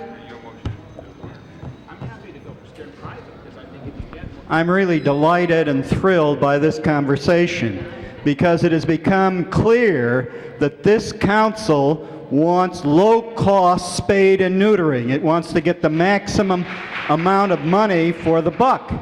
So that's really the fundamental issue that's before us, as Mr. Bernardi clearly pointed out in the beginning. And that's just wonderful. So the question comes now, who can you trust? I don't have any question in my mind that that's going to be the policy. We're going to put out this request for proposals. We're going to get the lowest possible cost for spade and neutering, and we're going to finance spade and neutering programs because everyone is agreeable to it. Now, it's up to the council. The council, if you don't have confidence in your own commitment to this program, that's one thing. If you want to go the other way, you can come to the same result. It's a question of your resolve to do the fundamental policy. There's no point in our tearing ourselves apart. We are all agreed, and I'm delighted. Spade and neutering is going to expand as it has never expanded before, regardless of what action you take, as long as you have that policy commitment. Chair recognizes Ms. Galanter. I don't think we have to make the entire cosmic decision today because we're not voting today on the line item in the mayor's budget. What we have to vote on today is whether to earmark the additional $2, if we indeed raise the fee, to the trust fund. That puts in, according to the CAO's estimates, about $345,000. So that would set that aside. When we get to the mayor's budget, which at the moment carries an item in it of an additional $300 and something thousand, we are probably going to have a debate about that. I don't think that we can have that debate realistically in advance of the Budget and Finance Committee's review of the mayor's budget. I think the issues Mr. Wax raised are entirely legitimate, and I agree with him, but I think that those are properly raised again as we debate whether to put additional money out of the general fund. The mayor's budget predicated that line item in the budget based on getting the $2 fee increase into the general fund to turn it around. And so there may be some concern expressed as we go through the budget process that since we've already set the money aside and it didn't go to the general fund, that it isn't there. So I think we're going to have this discussion again. But all we're really voting on today, as I understand it, is whether the money that's collected, as it's collected, should be directly earmarked, bypass all the accounting procedures to run it through the general fund and back out again, and give it directly to the trust fund for spaying and neutering. And I still think that's the simplest way to go, regardless of how we ultimately vote on the additional funding that is currently in the mayor's proposed budget. I wanted to ask a question about item 31, since we're dealing with them together, that has to do with the contracting. As I understand the way it works now, and Ms. Lee, perhaps you can help me with this, a person who agrees to get the dog or cat neutered gets to go to whatever vet they want, and the voucher, the $28, if it is raised to $28, is used to pay all or a portion of that fee.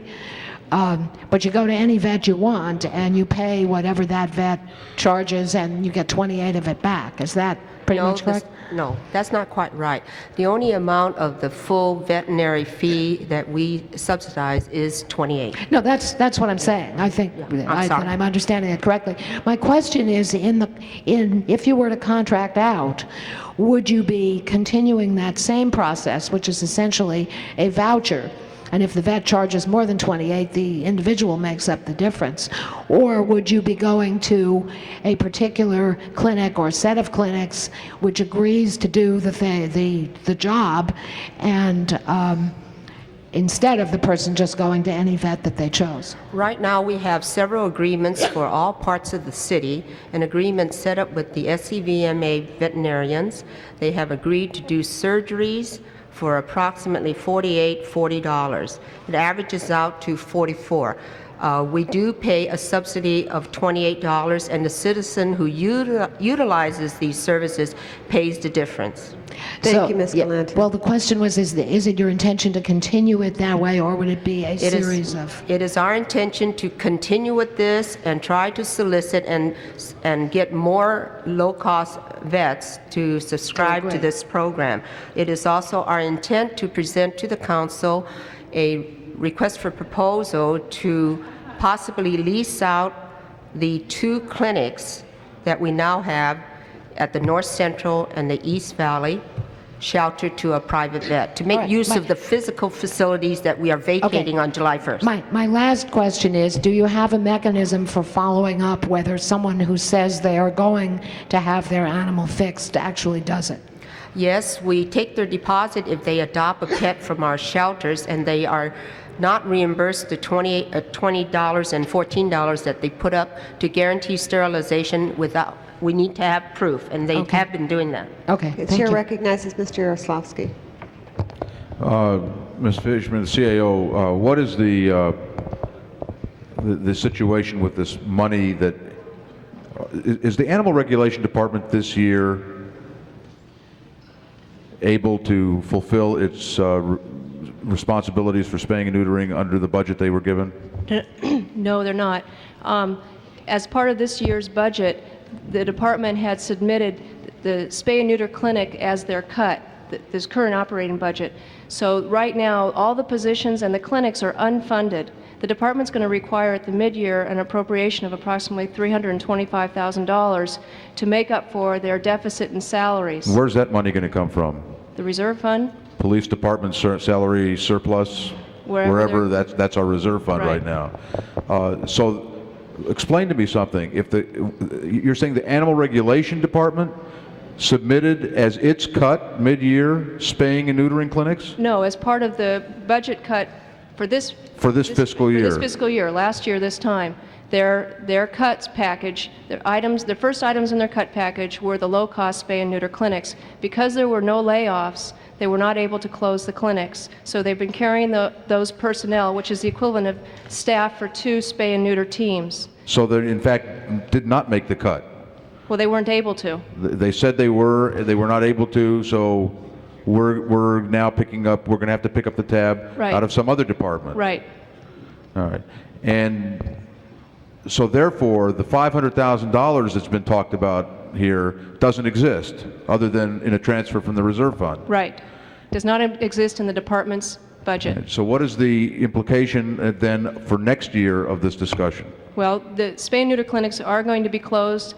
The veterinarians are going to be laid off. That's what's the proposal. The other staff are going to be absorbed within the department because there are a number of vacancies. So the department will be able to will have enough salary dollars to pay for their staff that they currently have on board. The Animal Regulation Department's going to lay off veterinarians?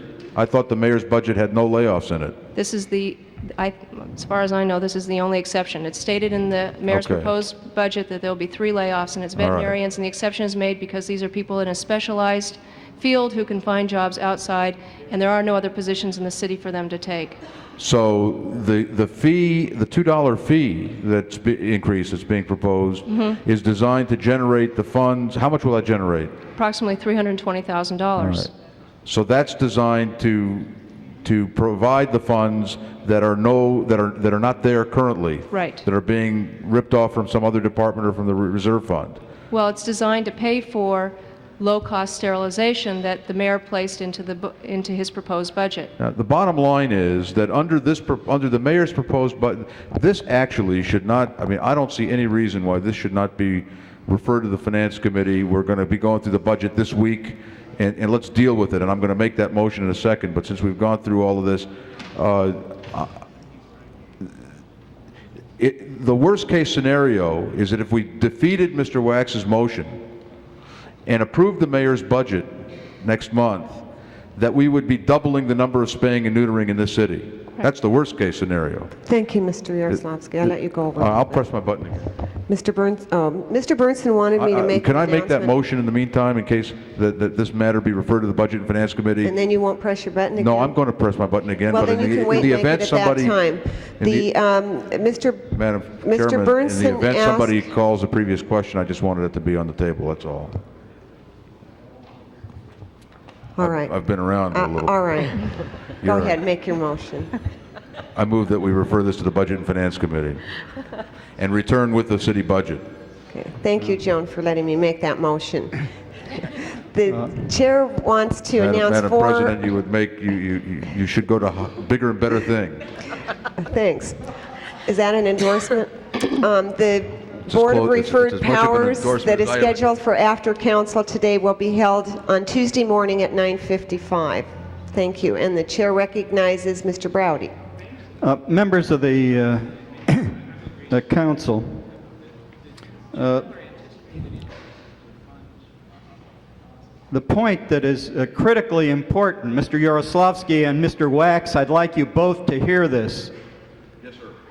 The reason that it's important to take action today, if you believe in the spade and neutering process, is that every day that goes by, you lose revenue.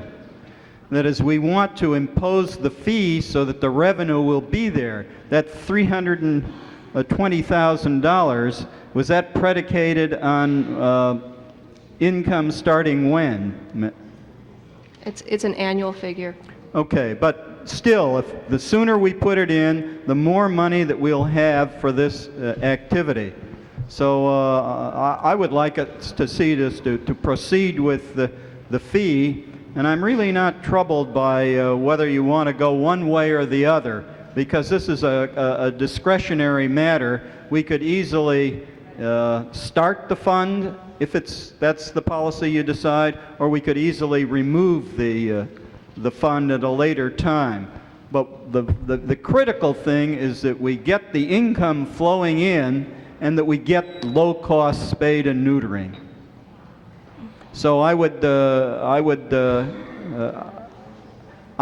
Mr. Wax, if it's necessary to get the votes to do it the way you want to do it, I'm willing to do it, rather than send this to committee. Because I'm sure, Mr. Wax, if it turns out later that that isn't the prudent way to go, that you will be flex enough to change your mind, as I would be under the opposite circumstance. So I'm going to make that motion, that I'm going to support the setting up of a special There already is a fund. trust for the $2 fee. I'm going to support Mr. Wax's motion. Chair recognizes Mr. Bernardi. My, we're all being so nice to each other today. Let me ask you, what is the difference? Are we just going around in circles with the English language, or is there really some substance in the difference that is being proposed here? Because maybe with respect to the money, maybe it ought to go to the Budget and Finance Committee. They're about ready to get started in it. What will, if we increase the fee immediately and approve it being put in another fund, I assure you that won't be completed, won't be coming out, won't be out of the city attorney's office and whatever offices are involved with respect to adopting it even before the budget is adopted. I don't know. How long is that going to take? Right. How long is it? Well, first of all, we have a tax that we're going to increase. How long will that take? I'm talking from an administrative. Already a Right, there sterilization currently is an fund. animal sterilization fund. Pardon? There currently is an animal sterilization fund, and the $2 would go into that fund. How long is it going to take you to prepare the proper document to transfer that money, or the city attorney? How long is it going to take you to prepare the proper document to transfer that money that we approve it here?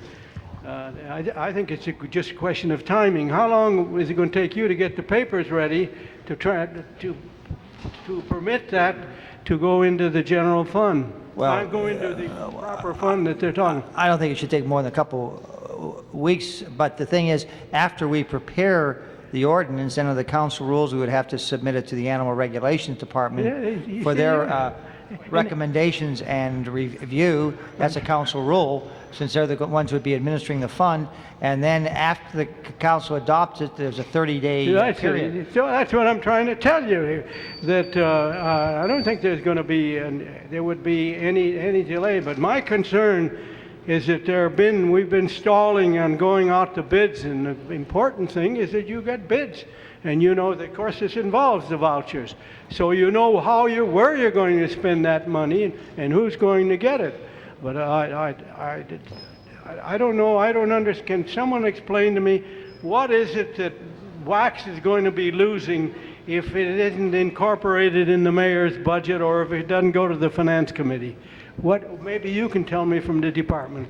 Well, first off, because we have increased fees in licensing, there is a model ordinance that we can resurrect and make the proper corrections, and that should go speedily through the city attorney's office. And because the department is in favor of it, we will probably endorse it immediately. But once it comes to the council, unless there are 12 votes here, when it has to be published there's a 30-day publication period. So right now, with what even your speedy procedure, we're still talking about almost 2 months. By that time, the budget's going to be, I think the budget's going to be adopted before that time. So Thank you, Mr. Bernardi. Chair recognizes Mr. Wax. We're not going to accomplish much different from one position as we would from the other. You know, two things. First of all, you know, if you want to scream why government takes so long, the trust fund's already set up. The department has already recommended this, Mr. Haggerty. We don't need this endless mishigassett back and forth and back and forth and back and forth to do something that everyone has prepared to do. It should be able to streamline this thing. Yeah. Now, here's my concern, Mr. Browdy and others. If we don't, you know, under the way the budget has been proposed to date, which we're going to start dealing with this afternoon, if we don't approve this $2 increase, there's not going to be any money for spaying and neutering. There's $320,000 in that budget for spaying and neutering, and it's predicated upon this $2 increase. So the truth of the matter is that instead of a motion that was to increase the fee to pay for more spaying and neutering, it's become a motion to increase the fee to maintain the current spaying and neutering, albeit more efficiently by going out to the outside. That's why I thought if we could earmark this either in this sterilization fund or even in the contractual services account that both exist, that money would go for that. And then we fund the $320,000 in the budget from general fund, and then we really have what was originally intended, and that is a massive increase in our spaying and neutering program. Using privatization, getting the most for our money, we'll have a dramatic increase in spaying and neutering. So Mr. Kalea reminds me that perhaps the contractual services account might even be better than the animal sterilization fund, only in the sense that it can only be used for that, whereas animal sterilization fund can be used for sterilization and other related items. I would make that adjustment, I would be willing, Madam President, to make that as a substitute, that it go into a contractual service account earmarked for spaying and neutering in the privatization program. If we do that, then we will have this earmarked for that. But what I don't want this to do is replace the $320 that the mayor has in the budget for spaying and neutering. I want this to be in addition to that. If we're just going to keep the current level of spaying and neutering, then I don't want to make people pay more for it. You got to level with people. Because if you make them pay more for the same level, then you're really taking what they've been paying and using it for other things, and in fact, it's a backdoor way of paying more for the same thing. So I've got to make sure, I think that the sterilization fund is the best. We'll make sure it goes for sterilization. I think we have got to make sure that if we ask people to pay more for sterilizing, that in fact they get more. And therefore, I'll go with the original proposal, the sterilization fund, and we will oversee that expenditure in that department. And I think there's a commitment from the department they will use it, in fact, for sterilization. And then in the budget, we'll fight to keep the 320 that was put in for privatization from the general fund. And then we'll really have what we need in this city, which is a massive, which, by the way, will pay itself over many times over. The extra $320,000 we're talking about will be repaid to the city with a curbed animal population many times over. Thank you, Mr. Wax. Chair recognizes Mr. Holden. And I think we ought to vote on it. Joel, I think we should vote on it today. I really don't see any reason to delay. We had a lengthy discussion on this matter, and if you don't vote on it today, it's a good chance, as Mr. Wax has already stated, that you'll be paying more for less. The last time this council voted on a proposal which paid more for less was the increase in the water rates, and you had the phase 2 of the water rates where they paid more money for less, and now you're still paying much, much more for less. And I would say that the public should not be deceived anymore, that we should have the sterilization fund as recommended by, worked out by Joel in the mayor's office, and she vote on it today. I think that the commissioners will support that also. Is that correct? That's fine. I mean, hey, where are you going to get that kind of support? Where the commissioners, the mayor appoints them, you got an agreement between the mayor and Joel Wax's office, and Mr. Brody is aboard. What more can you ask for? So I'm going to, that's your motion as amended, Mr. Wax? It's the same motion to put it in the sterilization But fund. you said you want to substitute your motion. I No, don't think well, you want to I keep the same motion, the sterilization fund. That'll be the best. We'll make sure they spend. We're getting a commitment from the department here. They're not going to. Fine. So I would urge an aye vote today. Any other part of it that needs to be discussed in the Finance Committee, then the Finance Committee can deal with it. But this action should be taken today. Any delay would not be the right thing. Chair recognizes Mr. Yaroslavsky. I don't trust any department to spend money out of a trust fund the way just because they're nodding their head. You know, I'm reminded of what they said about Albert Einstein once, that some student of his was impressed that Albert Einstein kept nodding his head vertically, and the other professor said, "Don't be impressed, he has palsy." Just because they're nodding their head doesn't mean that's a commitment. And you were right, Mr. Wax, in putting it in the contractual services account. And that's the way you guarantee that it's going to be used for the purposes intended. And obviously that's where this is going.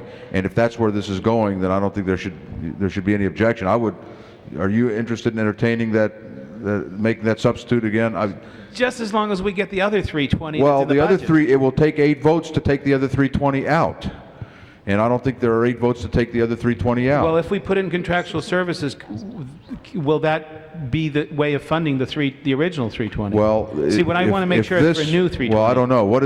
If we approve Mr. Wax's motion with the proviso that it go into the contractual services account rather than the animal trust fund account, sterilization trust fund account, would that then be the 320 that's contemplated in the mayor's? See, that's what I don't want, Zev. I want. And if this goes into the sterilization fund, then you have 640,000. Yeah. See, that's what that's why.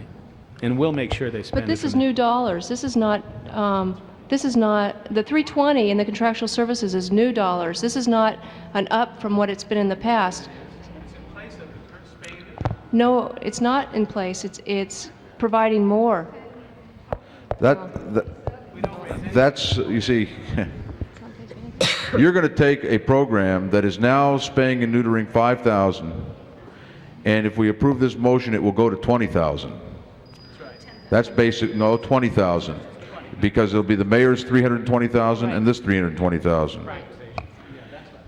So it will be a quadrupling of this program. Is there any other program in the city which we're quadrupling? I don't know. It's That's a decision that the council has to make. Why did the Animal Regulation Department recommend a cutback in the spaying and neutering if you feel it's so important as part of your budget cuts?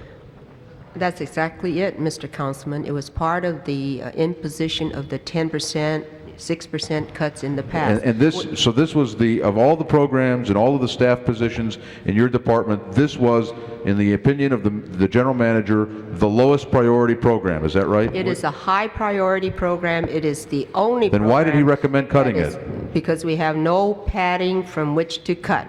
And this is the only program that is not mandated by the city charter. Really, this is the only you have no padding from which to cut, so therefore this was the lowest priority item that you felt was in your budget and it was expendable. That's what you're telling me. We don't and the believe council. any of our programs are expendable. Of But when course the not. city is short of funds, we have to cooperate with the council and give you our best consideration. Well, let for me cuts. ask you, Ms. Lee and Mr. Wax, if she felt this was an expendable program and submitted it to the mayor, or Mr. Rush submitted it to the mayor for a cut, what makes you think that it's going to be safe in this trust fund when this is the lowest priority item? This is bizarre. You can't have it both ways. They don't have to use it. What else could you use that trust fund money for? It has nothing to do with priority. It has to do with the ability to survive. You can't take any more animal control officers off the street, or the city will be overrun with wild Thank you, animals. Mr. Yaroslavsky. Chair recognizes Ms. Pikus. I think it's really critical that the money, whether it's 640 or 320,000, that it go into the contractual services account so that we have control over it being spent for spay and neutering. Seems to me that this is the fund over which there was some discussion that it was used for furniture, that it was used for purposes other than animal sterilization. So I think the only way that we can guarantee it being used is to put it in the contractual services. I'm not positive that I think under the circumstances with everybody being cut that we need to quadruple the amount. It would be a good idea, but I'm not positive that I want to see 640. I'd be content for the time being with 320,000 in the contractual services account, funded by the new dollars for this purpose. That's my motion. That's my motion. May I just clarify one thing? Yes. Ms. Pikus, the fund in which you are questioning our expenditure is not the Animal Sterilization Fund. It is the Animal Welfare Trust Fund. The Sterilization Fund is governed by state law. It states that we cannot use these funds except for sterilization and for education about the excessive population of animals in the city. Those are the only two things that we have expended these funds for. Ms. Pikus, I didn't hear a second to your motion. I moved that we support the additional fees being used to provide the existing, the 320,000 in the contractual services account. It's not additional money, it's the money that's there. It's not 640, but 320,000 that comes from the new dollars for that and in that contractual services Wouldn't a fund. no vote accomplish the same thing on Mr. Wax's motion? She wants to Yeah, I'll second it as a courtesy, just to get it on the table. I have something. Chair recognizes Mr. Bernardi. I think that maybe, Mr. Wax, you're kind of involved in a little pipe dream here with the kind of budgetary problems we're going to be faced with. If you think maybe that it's a dead certainty that the animal regulation, instead of being satisfied, which they won't be, with the 320, can go leave this room now and say, we got 640,000. Now let me ask some of the budget experts. The mayor has included, let me ask Zev or Kalea or somebody over there, you're over there, and Joy Pikus is talking like an Italian with her hands. The 320,000 that the mayor incorporated in his budget, when the budget goes back to him, if it's still there, can't he veto that? Can't the mayor remove it with a veto? What, his own budget? Yeah. No, he can't veto it. He can send in he can amend his message, I think, to the council and revoke that You mean, provision. but when the budget goes back to the mayor, you know, he can remove anything we've added in it. Only what we've added. He can veto this action that we're about to But take you today. mean he can't take out his action? Not to my knowledge. Is there any, huh? He can't do that. No, he can only veto the changes we make. Well, in other words, then to protect himself, then he could veto what we're about to approve to ensure that there will only be $320,000 in the account. I think we better be a little. How much is the deficit we're facing? About $190 million. You know, where's Miss Hurst? I think maybe we better talk to her a little bit about. What is there, some kind of a checkbook or something? But I think we better be realistic, and that's why I think maybe I'll vote for the $320,000 if it's put in the account that Joey Pikus is talking about, because this is what I understand. That's where the mayor has it. Is that correct? Is that where the mayor, Anton? That's her motion. Yeah, Huh? That's the mayor has it in that account. in the contractual services Yeah, account. I think we at least the people ought to be. They know they're going to get 320, and the council can, if it wants, during the budget hearing, can add another $320,000 if it wants to do it. But but just to make a little good political capital here, I think it's not in the best interest of the city. We're in a serious predicament, and $320,000 is a lot of money when we have to consider the almost $200 million deficit.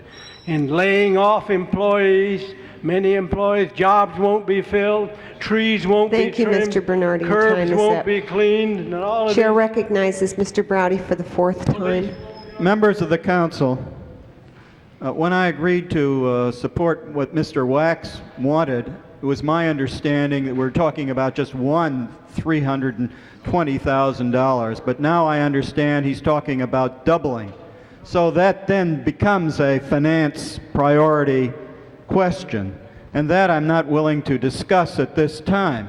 Maybe I would even support it, but I want to do it as Mr. Bernardi suggests, in the context of the total budget.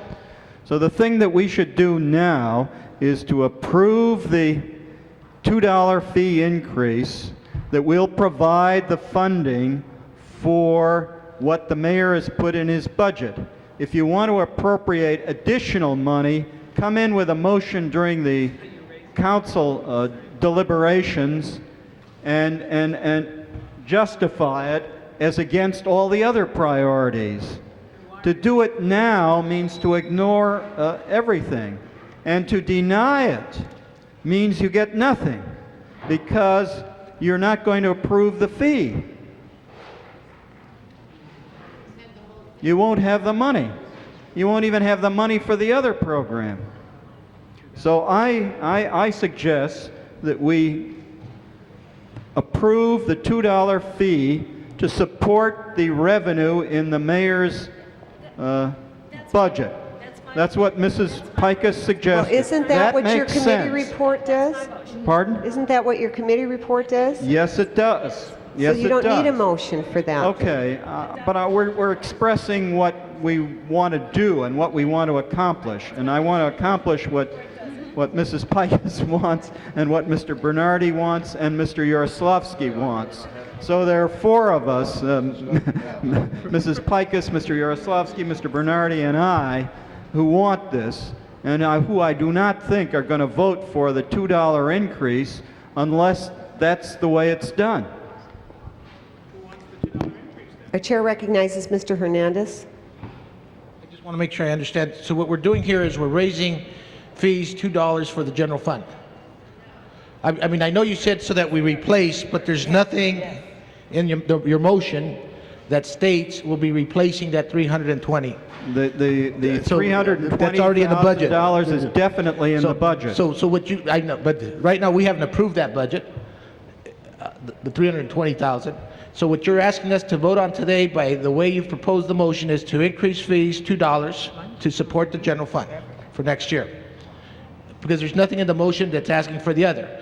I just want to make sure I had that understanding, because what I was willing to support was an incentive for the department to collect more fees. And that's why I wanted it earmarked for the department. I also felt that when we got to the 320 on the budget, at that time we could cut it if we chose to do that. But right now what I'm being asked to vote, and I was listening, is the only thing we're being asked to vote on is to increase fees $2.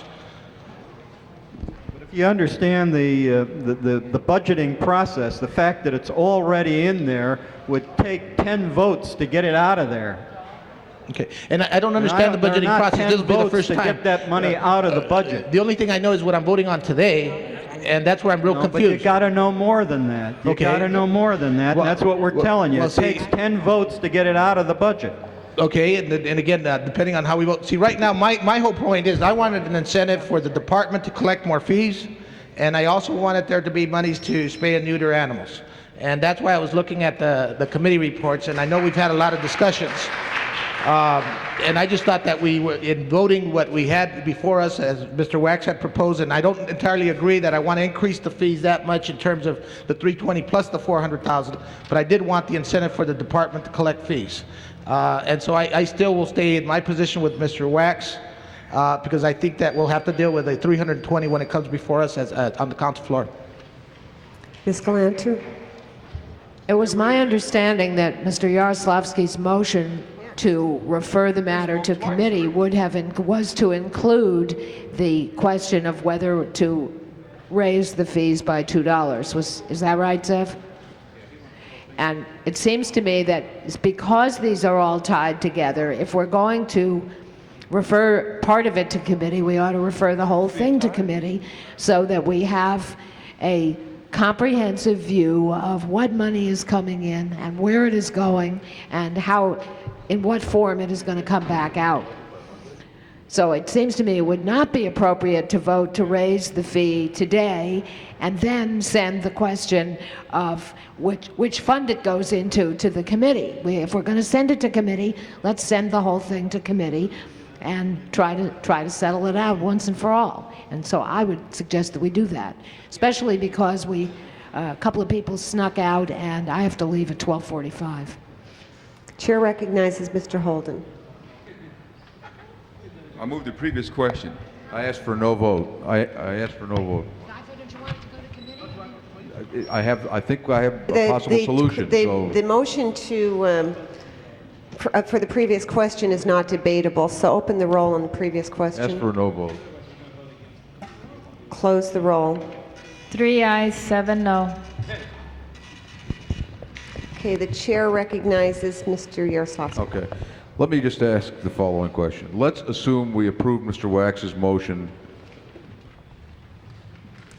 and the money were placed in the sterilization trust fund, hypothetically.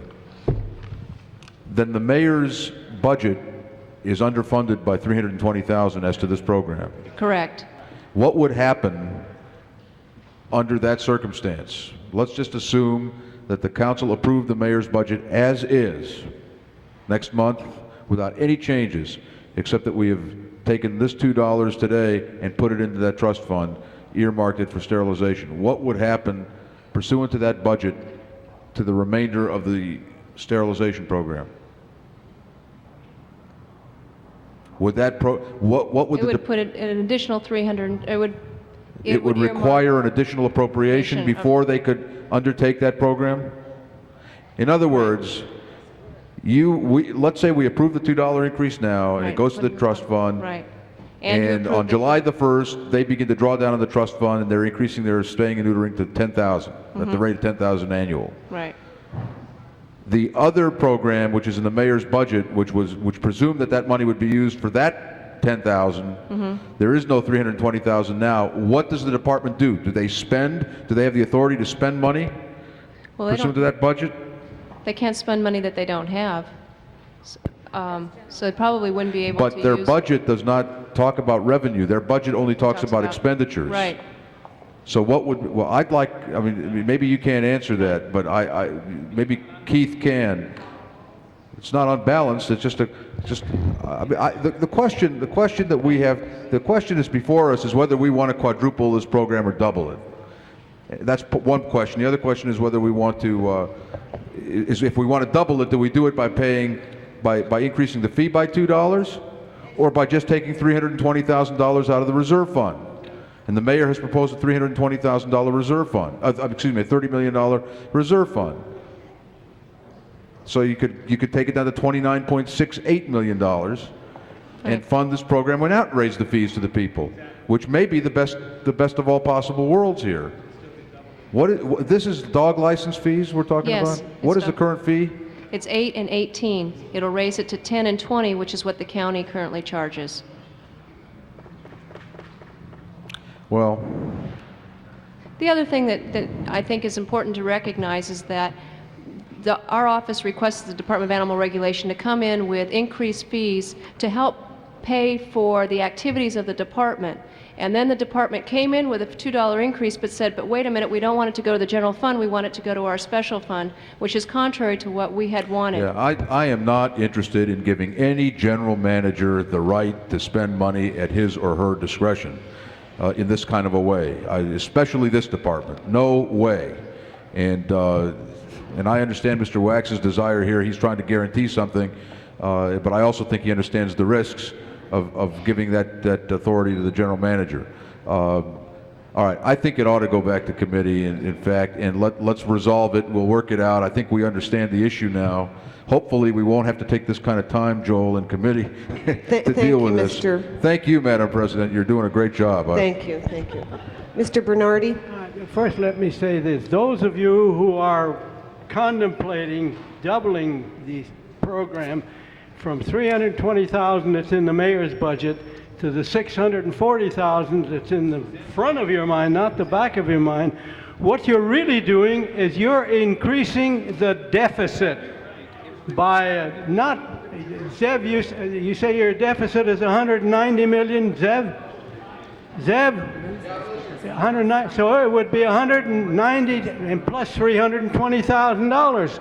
That's what you're doing. And let me say this: if you keep the both funds, if you use this increased fee for that purpose and hope that the 320 stays in the mayor's budget, in order for the mayor and for the council to fund that $320,000, what other programs in the city, in any of the departments, are you willing to cut to get this $320,000 to give to animal regulation? I think that's the job that the Finance Committee is going to have to be faced with. Does that mean you talk about $320,000? I just want to remind you is about almost 6 more police officers that you can cut out of the budget, and that'll give you that, Joel. It'll give you the $640,000 you want. So this is what you're doing. You're increasing the deficit by $320,000 and just aggravating the situation for all the other departments. Does anybody else? Yes, Mr. Yaroslavsky hit it. You're wrong, Ernie. Ernie, you're wrong, and Zev is correct on his analysis. If we want to provide what we're providing today, but do it more efficiently by privatization so that the same dollars buy 10,000 animals rather than 5,000, we do exactly what Mr. Yaroslavsky said. We leave it in the budget as it is from the mayor, 320, and we fund it out of the general fund that we now have out of the unreserved balance, and we will fund out of the current budget 10,000 animals by spending $320,000 on privatization. But we don't have to raise taxes to do that. What I don't want you to do, Ernie, is go out and raise their taxes and not give them any more for it. And that's what we're trying to stop doing. And Mrs. Pikas's motion would in fact do that. It would raise the fee to pay for the current. Mr. Yaroslavsky has a midway proposal, but at least it's fair. If we're going to keep the current level, but do it better through privatization, then pay for it out of the current dollars, i.e. the general fund, i.e. the unreserved balance. But don't go and ask people to pay more money and not give them something more for it. That's the kind of thing that makes people go bananas, and rightly so.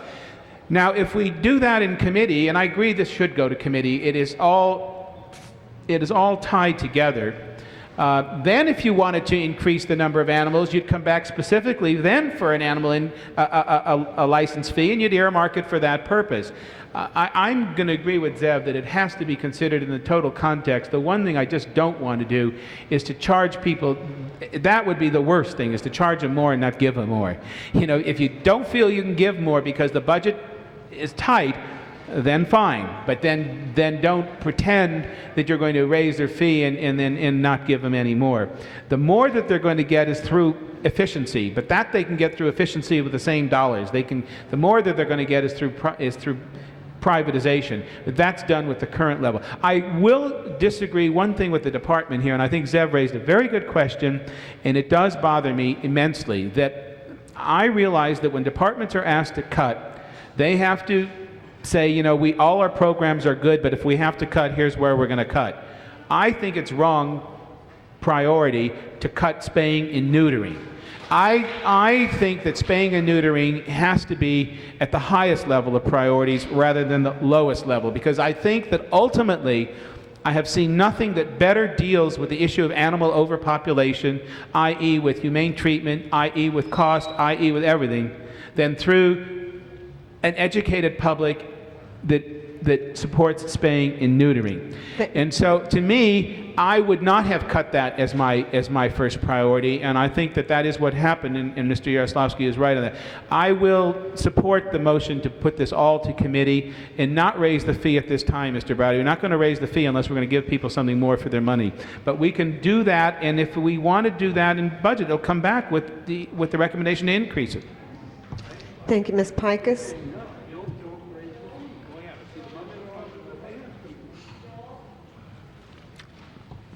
Jill, I want you to listen. I'm not opposed to sending it to committee. That's probably the best thing to do. Let me check with the analyst again. The $320,000 in the contractual services account to be used for this purpose assumed that we were raising the fee by $2. That's correct. Okay. So, Mr. Wax, your great drama to the contrary notwithstanding, the budget is underfunded by $320,000 if we don't raise the fee. The mayor assumed we raised the fee, put the money in the contractual services account. So if we put that money in addition in animal sterilization, then we're underfunded by $320,000. Well, then you can decide that in the committee, and perhaps it's best to go to committee. But the point is that the mayor's budget assumed that increase in fees to fund this service, and that ought to be plain and clear to everybody. Okay. Well, the mayor had a crystal ball that we were going to approve this. Maybe his increases at another $2. It doesn't? How did he know we were going to do this? We're going to adopt this. Chair recognizes Ms. Glanter. Hello? I move the previous question one more time. Okay, is there any objection to the previous question? Then what do we have before us, Mr. Clerk? We have Zev's motion to withdraw the committee report and send it to Budget and Finance Committee. Okay, open the roll on Mr. Yaroslavsky's motion to return it to committee. Close the roll. 11 ayes.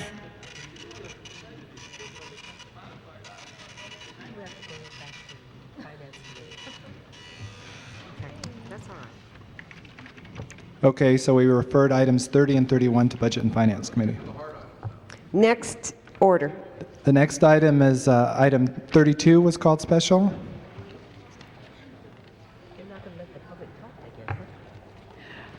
Before we take item 32, which may take us a while as well, could we take special 1, which is on the desk, Mr. President?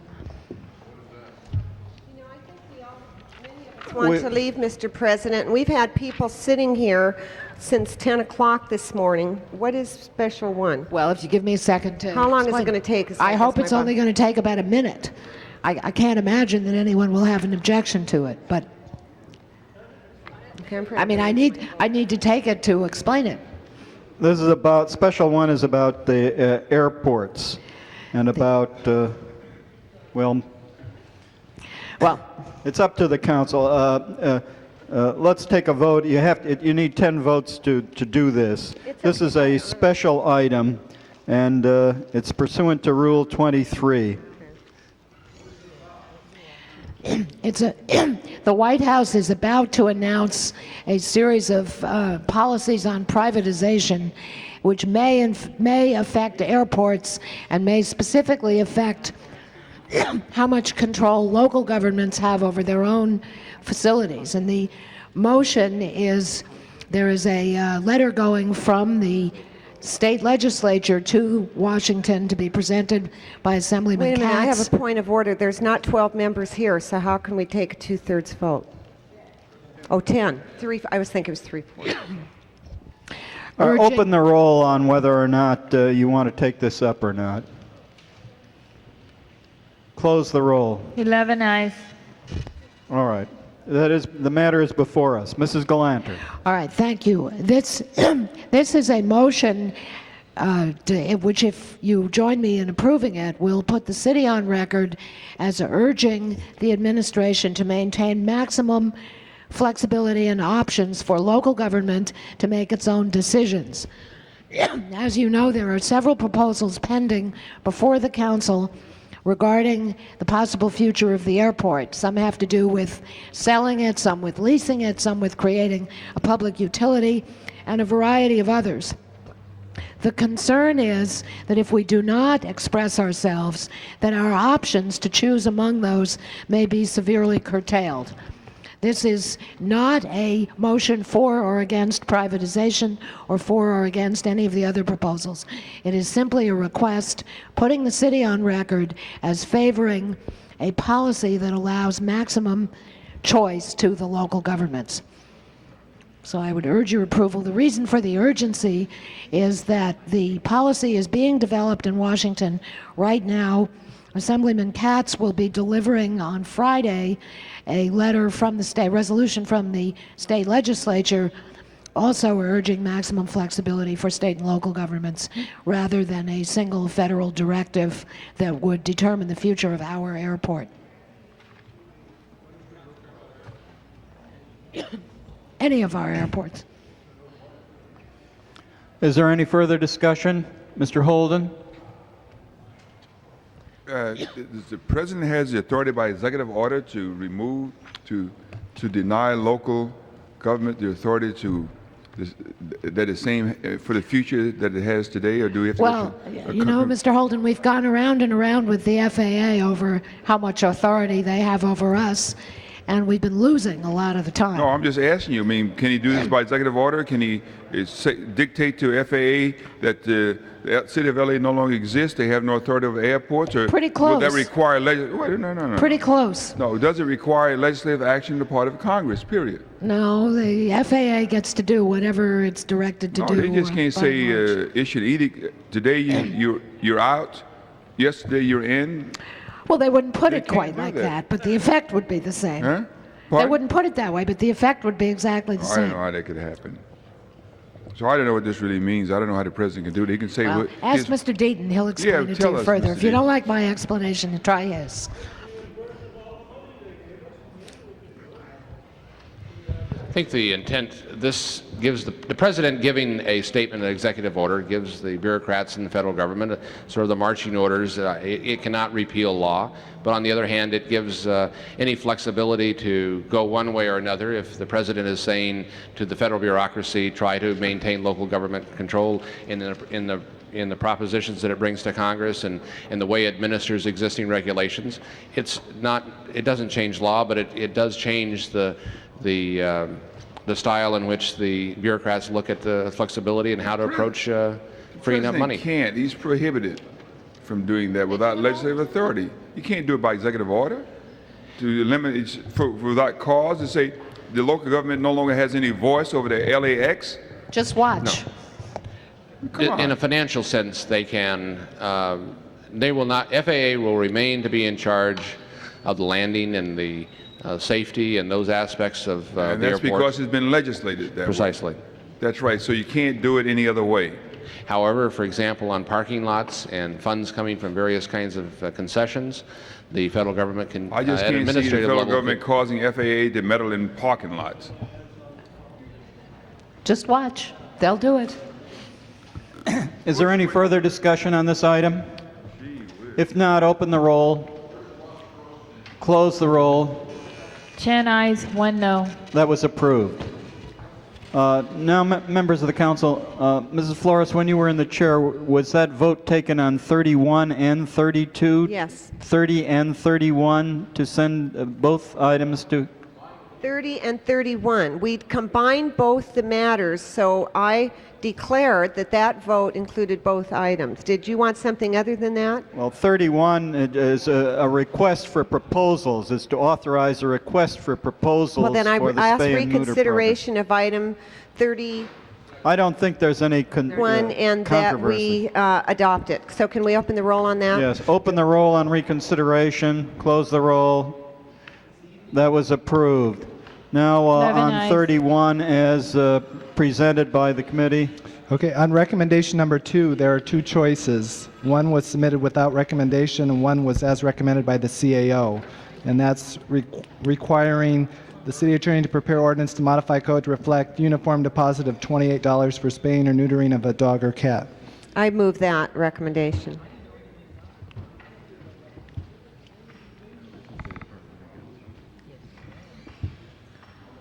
So can we open the roll on the item 31 as amended by my motion to 2B.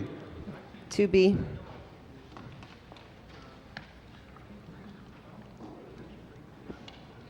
All right, the CAO recommends item A, members of the council, and I would move that as a substitute. I thought I was moving the CAO's recommendation. I thought you said B. Well, he told me B. That's why. No, it's A. No. Mr. Chair, I think Ms. Flores is correct. The item before us says 2B is recommended by the CAO. 2A submits without recommendation. Okay, then I'd like to again move 2B, Mr. President. Well, I'd like to ask the CAO, what is it that you're recommending here, A or B? B. B, okay. All right, The Finance Committee. We reconsidered, Mr. Bernardi. All right, I'm going to support B also. So you're wearing your ties? It's special Open the roll on budget and finance? 2B. That's fattening. Close the roll. 10 ayes. That was approved. And on Yeah.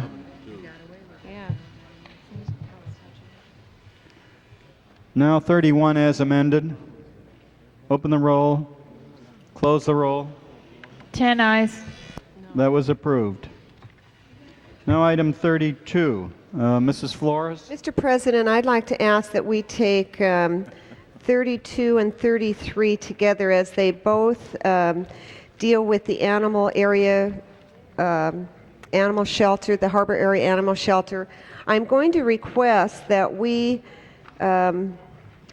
postpone the closing of the shelter for 6 months. And during that 6 months, we try to resolve the cost differences between what the CAO has reported and what the county has told animal regulation, and that we also, during this 6-month period, look into possible contracting with the county. And then if we can do that, we won't have to have a public hearing.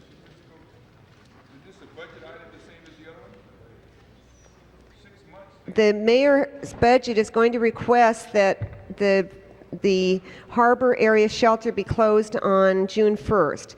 However, there are only the people who are there, the people who would be, the only savings would be from the personnel, and they cannot be fired, so they just be moved someplace else.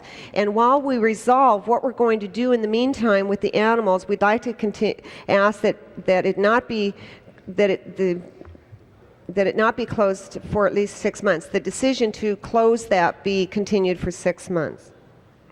Well, I think it should come up. Would the CAO explain the financial consequences of that, please? Yes, what we're trying to avoid here is the $1.9 million cost to rebuild that shelter. I'd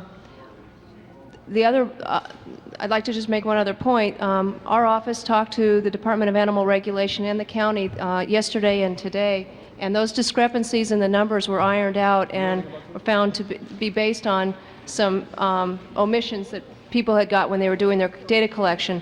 The numbers that our office provided for the total costs or our total savings in closing that shelter are consistent.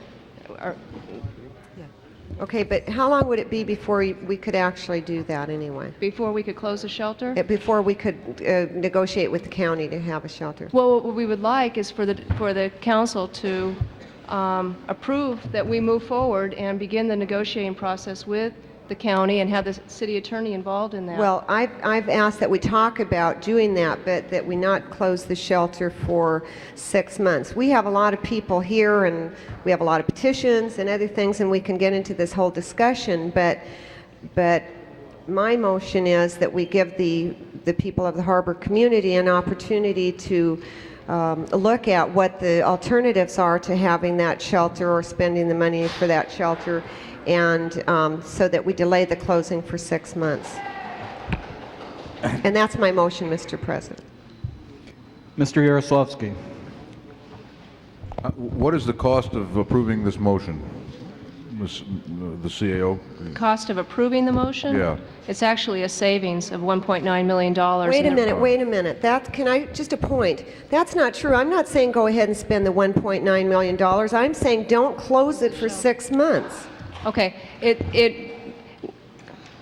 The cost of the contract was $124,000. The total savings to the city if we went forward would be $4,000.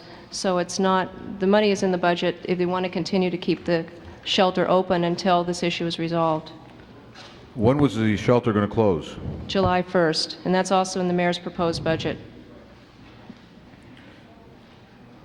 Is this a committee report? Yes. Is this item 32? Yes. Did you just make a verbal motion, Joan?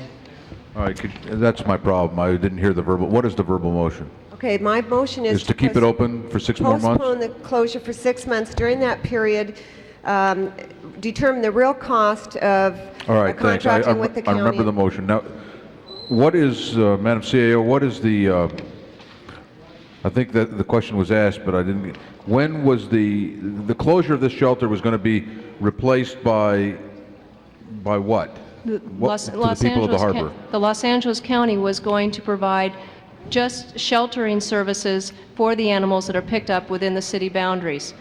The city animal control officers would still maintain field enforcement in the harbor area. And would the county begin doing that on July the 1st? If a contract is negotiated by then, yes. All right, then why don't, is it possible that we will have the contract by July the 1st?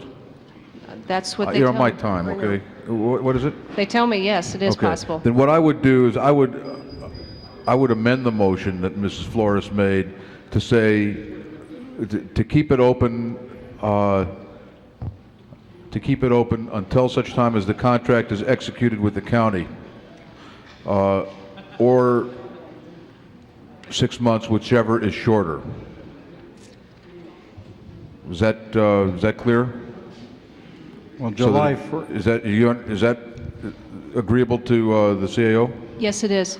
All right, so that if you execute this thing on July the 1st, the thing closes on July the 1st. If you Right. execute it in September, it closes in September. Right, and this is also seen as not a permanent move, because in our report we talk about the option of a joint powers agreement, and that's why the way our recommendation states is that they're just providing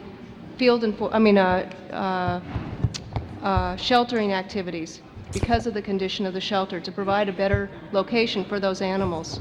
Okay, that's my motion. That's fine. I support that also. Is that satisfactory, Mrs.? No, it is not satisfactory with me. The people in the harbor area constantly complain that they do not get the services of other parts of the city. In how many parts of the city do we contract with the county for shelter purposes? This would be the only location. And how far is that shelter from Los Angeles City Hall? And where is the county shelter? It's in Carson, and it's at 190th Street, and it's right off the exit of the freeway. And how much further is that for people who live in the harbor area to get to a shelter? Well, it's approximately 8 miles from the current shelter. But it depends on where the people live. For some people, it'll be a closer drive, and for other people, it'll be a longer drive. Mr. President, we've had people waiting here all morning, and I move a 10-minute public hearing. Open the roll on a 10-minute public hearing. Close the roll. 10 eyes. All right. Yvette Covery. Thank you, Mr. President. The proposed closure of the Harbor Area Animal Shelter in San Pedro has struck a chord at the heart of our community. In less than 3 weeks, 1,030 signatures have been gathered, with people not only signing but requesting copies to take to their churches, meetings, and aerobics classes. We're presenting the 1,030 signatures, but more are still to be picked up. Our community is distant from the rest of the city, a connection for the purpose of giving Los Angeles the Harbor Department and the harbor, and we feel that we truly need this particular service. The nearest facility is in Carson. It's over 15 miles from certain parts of San Pedro, and we have many low-income and elderly people who cannot ride up to Carson and take a look to see if their pets are there, and sometimes the Carson facility has cut off the lives of the pets there in 5 days because they were overcrowded. They also have pound seizure, which means selling the animals for research. I made a surprise visit to the Harbor Area Shelter yesterday, and I found it clean, in basically good condition, and this is what it needs. A plumber or a handyman could do the work. A hot water line needs to be repaired or replaced so the cages can be washed with hot water. A heater switch in the cat's room needs to be repaired so it can be shut off. An area of the building has paint peeling off the stucco, and it should be color-coded after the paint is scraped off. They should never have painted it in the first place. The lieutenant in charge would like a strip of metal or small concrete curb between the cages so when they wash the floors of the runs, the water and material would not wash from cage to cage. Very, very minor things. If funding these minor repairs is a real problem, we would like an opportunity to get volunteers to perform this work, and we feel that we could get that. Please give the shelter a reprieve and let the community do what is needed if the city cannot. Also, the shelter has a clinic constructed about 15 years ago with approximately $100,000 from a bequest. That serves as a free spay and neuter facility, a Mercy Crusade program, and you were talking about privatization. That is so important in animal control. Please don't allow this to be lost. I have 1,030 signatures here, and I have a letter here from Virginia Fitton, who's the volunteer coordinator, Harbor Area City Hall programs, and also the Mercy Crusade Harbor Area representative, and she would like this letter presented as well. Will the Thank sergeant you. please get the material? Thank you very much. Thank you. Phyllis Doherty.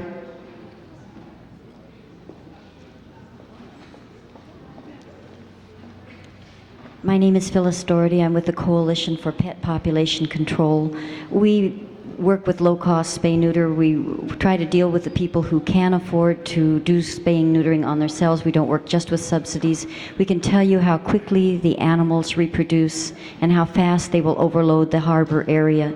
We are all willing to pitch in and help if you will give us enough time to provide the refurbishing of the shelter. We'll go down on a volunteer basis, but please give acknowledgement to the need down in the harbor area and don't leave this just as an outside area of the city. Thank you.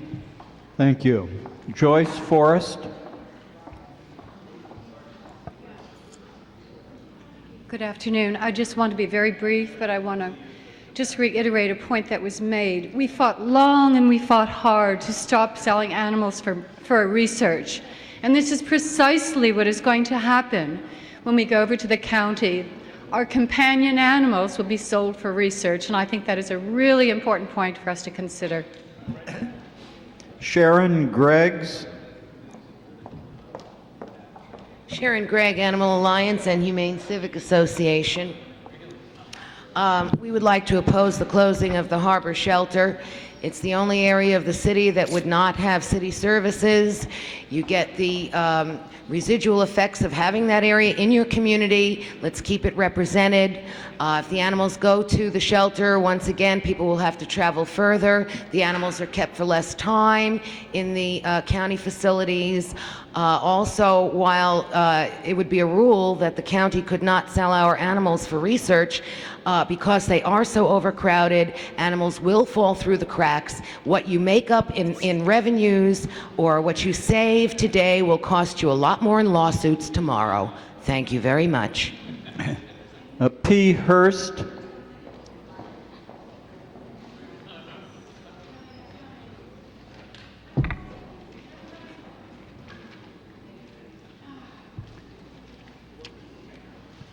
I've been here so long. My name is Patricia Bell Hurst. I usually am seen up here defending the citizens against the water issue. I'm from the Federation of Hillside and Canyon Associations. However, I am now from Angels for Animals.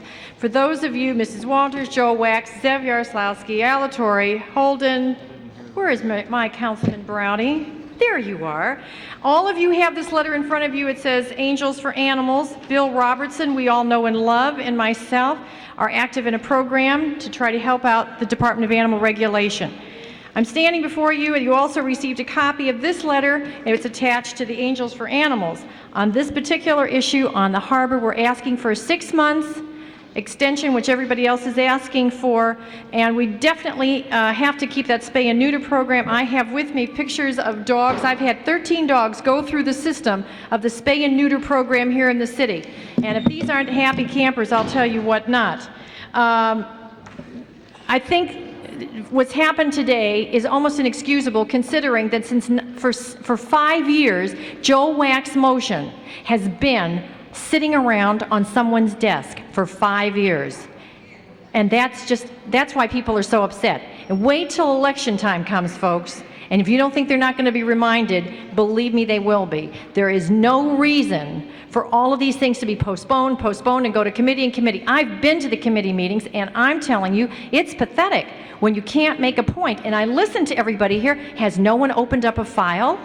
Do we come to a blackboard with show and tell and cartoons to say 325 is in this pocket, 325 is in that pocket, so that you can understand? The next meeting, folks, we're coming with a cartoon to show you how the breakdown is going to be, to make it easy, because evidently the written word doesn't do it. We're going to go into pictures. Is that okay, Councilman Wax? We're into pictures for you all.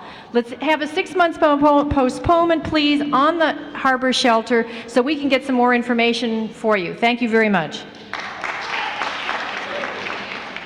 Judy Carnes. Interrupt the public hearing to say that I think we've reached an agreement, Mr. Yaroslawski and I, that he would agree to not do the closure for 3 months if during that period we will look at what alternatives we have, both the county system, a new building, or whatever it might take, but at least it would give us a reprieve for 3 months so we can see what alternatives there are and how we might handle them. So would you be willing then to stop the public hearing at this point, and perhaps all of us working together can come up with some solution? Okay, I am from San Pedro. The only point I was going to add is that we are Worldport LA, folks. We have brought you hundreds of millions of dollars. Please, aren't we worth the $4,000 to keep it open? We're willing to work to keep it open. We'll paint, we'll do whatever it takes. Okay, but it's going to take more than that. So that's what we need the 3 months for. So I've got a great idea. She just gave me a brilliant. Why doesn't the harbor pay for this? that's a great idea. Yes. That was part of my point. They pollute the hell out of San Pedro. Why don't they do something good once in a while? Well, that's a good idea. And I'm sure my district would love it. Councilwoman Flores, may I just make one point? Worldport LA had a $50 million profit last year. Worldport LA, LA Harbor Department is currently in, or for the next budget. I'm sorry, we can't discuss that with you because it's not in the agenda. Sure. We can't let you talk about that.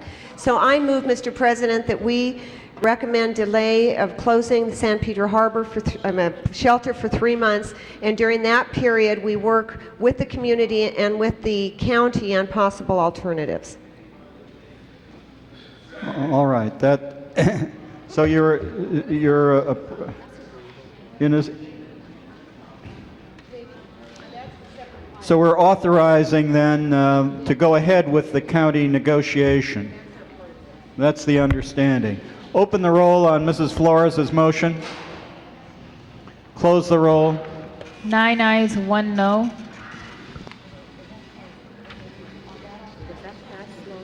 That was approved. Thank you very much. What's the next item, Mr. Clerk? Public testimony on non-agenda items. All right, this is the time for public testimony.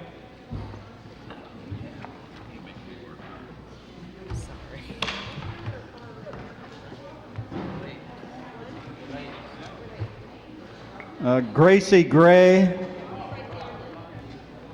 Would the woman who spoke to me, the one in the pink dress, would you, and the gray hair, would you come forward?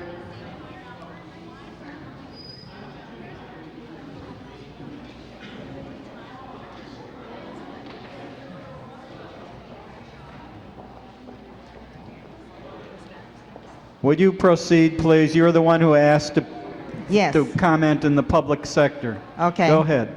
Thank you.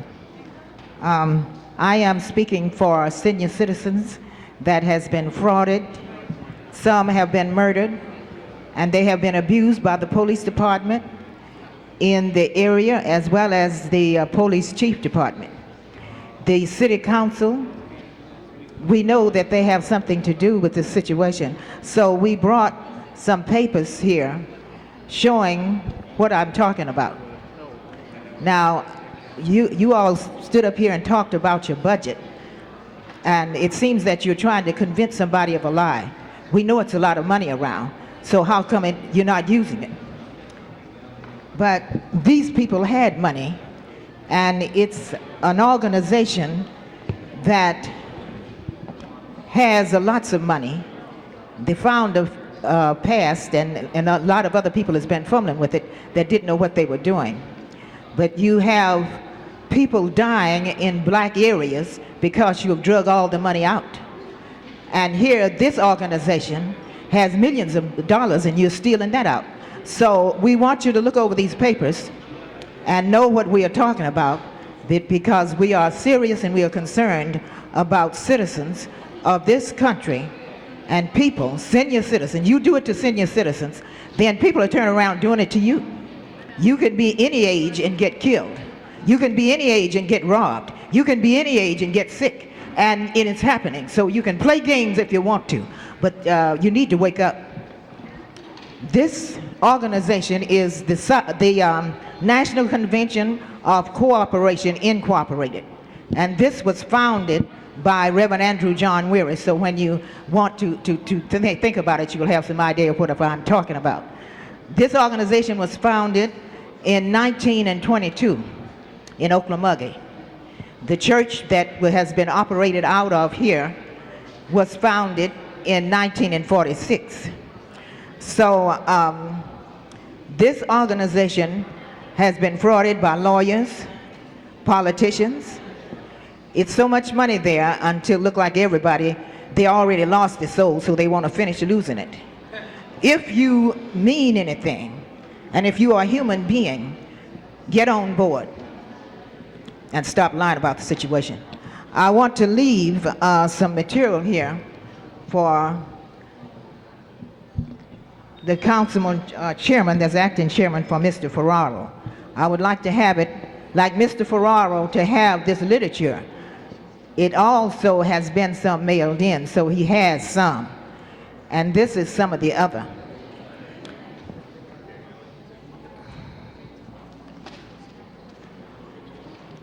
You can submit it to Mr. Ferraro. I mean, Mr. the man that you introduced me, that's up there. Thanks. Is your name Daniel Smith? Yes. Very good. Daniel Are Weary. you finished? Well, I would like to say a little something else. Weary is my middle name, which happens to be my father's name, Weary. And this organization, as I say, it's all kinds of investments.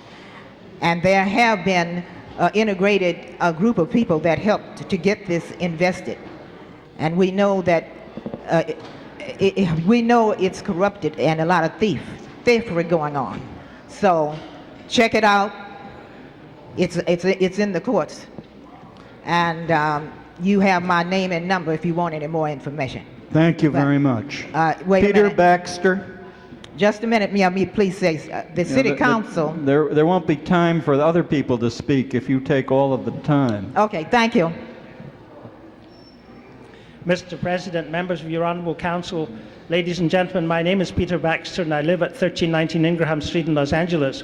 It is respectfully submitted that your Honourable Council may wish to seek a legal opinion from the City Attorney concerning your authority to retain the services of any member of the Police Department whose qualifications are derived outside and beyond the civil service system of appointment.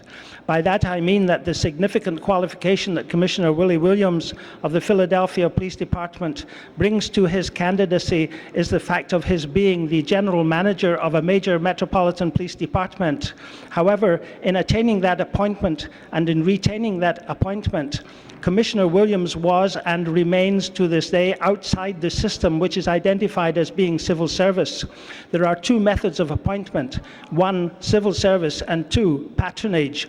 The first method is identified as being objectively determined on a basis of merit, usually measured by academic attainments, work experience, and testing of personal qualities by objective means, usually in an interview or interviews by panels of examiners. The second method is the method that is subjectively determined by a patron. The appointing authority makes the appointment, and that is the beginning and the end of the matter. Every member of the police department in Los Angeles was appointed by the first method. If it should be lawful to appoint a general manager whose major qualification for the appointment arises out of a patronage system, are we not asserting that our own civil service system is subject to the patronage system? Is it possible to interpret the charter of this city in a manner that subordinates the civil service system to the patronage system for members of this department? If a court should determine that the civil service system must be respected and cannot be subordinated to a patronage system, Commissioner Williams may not be eligible to hold an office in this city of any description other than that of a recruit, all of which is respectfully submitted. Thank you, Mr. President. Samuel Schiffler. He left already. Howard Watts.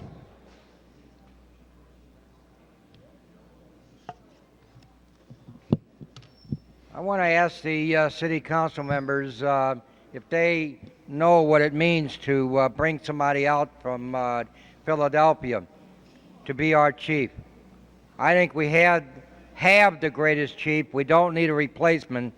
And I did not like the fact that the police commission members were meeting in a private home, which would be Scheinbaum's home. I asked the police commission to start meeting at the police commission, and they did, which means the police commission interviewing the candidates, doing it in a private home, was illegal, and they recognized it. I think the council should require that anybody who gets in interviews do it at the place where the employment is going to be, not in these private homes. And finally, I read an article in the Downtown News where they made Rita Waters look like somebody that wasn't paying attention to her constituents. And I agree with that very hard, because I was out of a meeting at one of her block club meetings. She wouldn't even call on the people who were trying to help the community. She thought she knew it all. Richard Robinson. Pass. Wendy Hubbard. She's not here either. That closes the public meeting. Next item, Mr. Clerk. Motions for posting and referral. A unanimous vote. Mrs. Flores? can we postpone the closed session until Friday? Mr. Haggerty, what is your, we only have 10 on Friday. We only have 10 today, and I think they're going to lose a quorum. Okay, now I think we do need to act on the Tuitt matter. Now, Mr. Pearson, what about the other matter, the Gomez matter?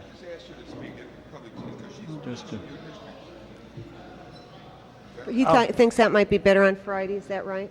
What about Tuesday, Dov? Is that a greater problem for you? Mr. Haggerty? Okay, my understanding is that both Gomez and Tuitt could be continued until Tuesday without a problem. Is that right, Mr. Pearson? Is that what you said? I so move. Is there any objection to continuing the executive session items until Tuesday? Mr. Attorney? No, there's no Just a moment. Speak up so we can all hear you. How many people are going to be here on Tuesday? Oh, okay. 13 on Tuesday. Okay, I move we do it. You don't have to be here, do you? Tuesday. That's not your Tuesday. The closed session item. We're talking about continuing the executive session to another date. Is there any reason we need to continue the Gomez case? I mean, is that going to, I'm going to break a quorum. right now? Yes. You don't have 3 minutes? I have 3 minutes. Can I we? don't think it should take any longer than 3 minutes. Okay, can we continue the other matter? All Till Tuesday? all right, We can continue Tuitt and Ascari till Tuesday? That's fine. Is that okay right, with Dov? you? Tell me, I don't know. Richard? Open the roll on continuing Ascari and Tell me. Tuitt until Tuesday. Close the roll. 10 eyes. That was approved. What's the vote? All right, will the sergeant clear the room? Mr. Brody, the Tuitt matter can be disposed of in 30 seconds.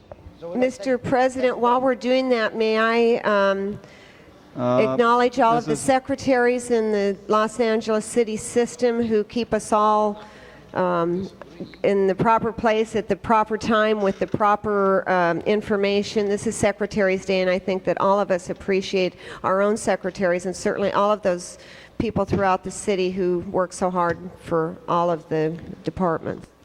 Mrs. Flores, Mr. Haggerty just reports that he thinks that the Tuitt matter can be disposed of in 30 seconds. Mr. President, while we're in open session, it seems by looking at that calendar that we're probably not going to have a quorum on Friday. So would a motion be in order regarding a recess? I inquired of that, and they tell me that it is not in order, that you have to post a Rule 16 in order to cancel a meeting. Mr. Haggerty, would you advise us on this? I'll check Rule 16. Well, I mean, it would be unfair to mislead It people. seems unlikely that we are going to have a quorum on Friday. It's very unlikely. And I think rather than misleading people or making people come when it would be inconveniencing or anything like that, I would move that it be a recess. I think that you have to tell people. The worst thing is to make people come for nothing. Can we suspend the rules, Mr. Haggerty? Well, how about if we have the budget hearings in the morning? I'm checking the rule right now, Mr. Brody. Possibly could go into closed session, and while we're in closed session, I can check the rule. And when we come out, we'll take care of it. Are we going to consider the Tuitt matter as well in closed? All right, we've reconsidered dealing with the Tuitt matter, so all we're going to continue is Ascari. That's correct. All right, is the room cleared, sergeants?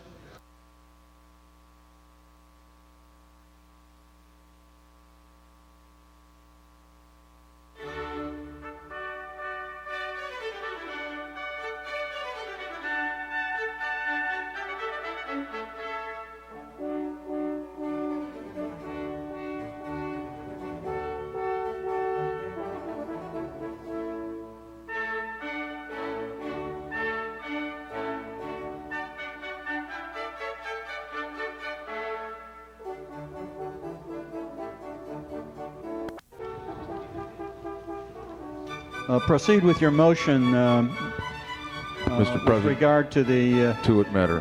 Tuitt matter. I move that the we hiring of the approve the attorneys. city attorney's recommendation to approve the hiring of the law firm of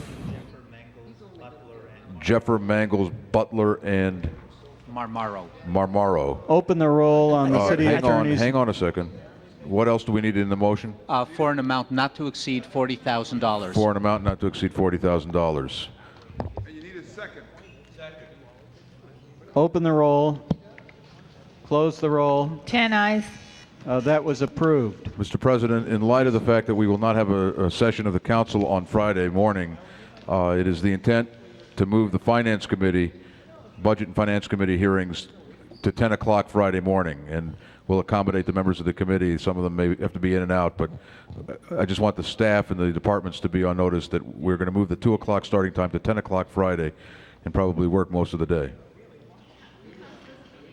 All right. It is very unlikely that the council will have a quorum on Friday.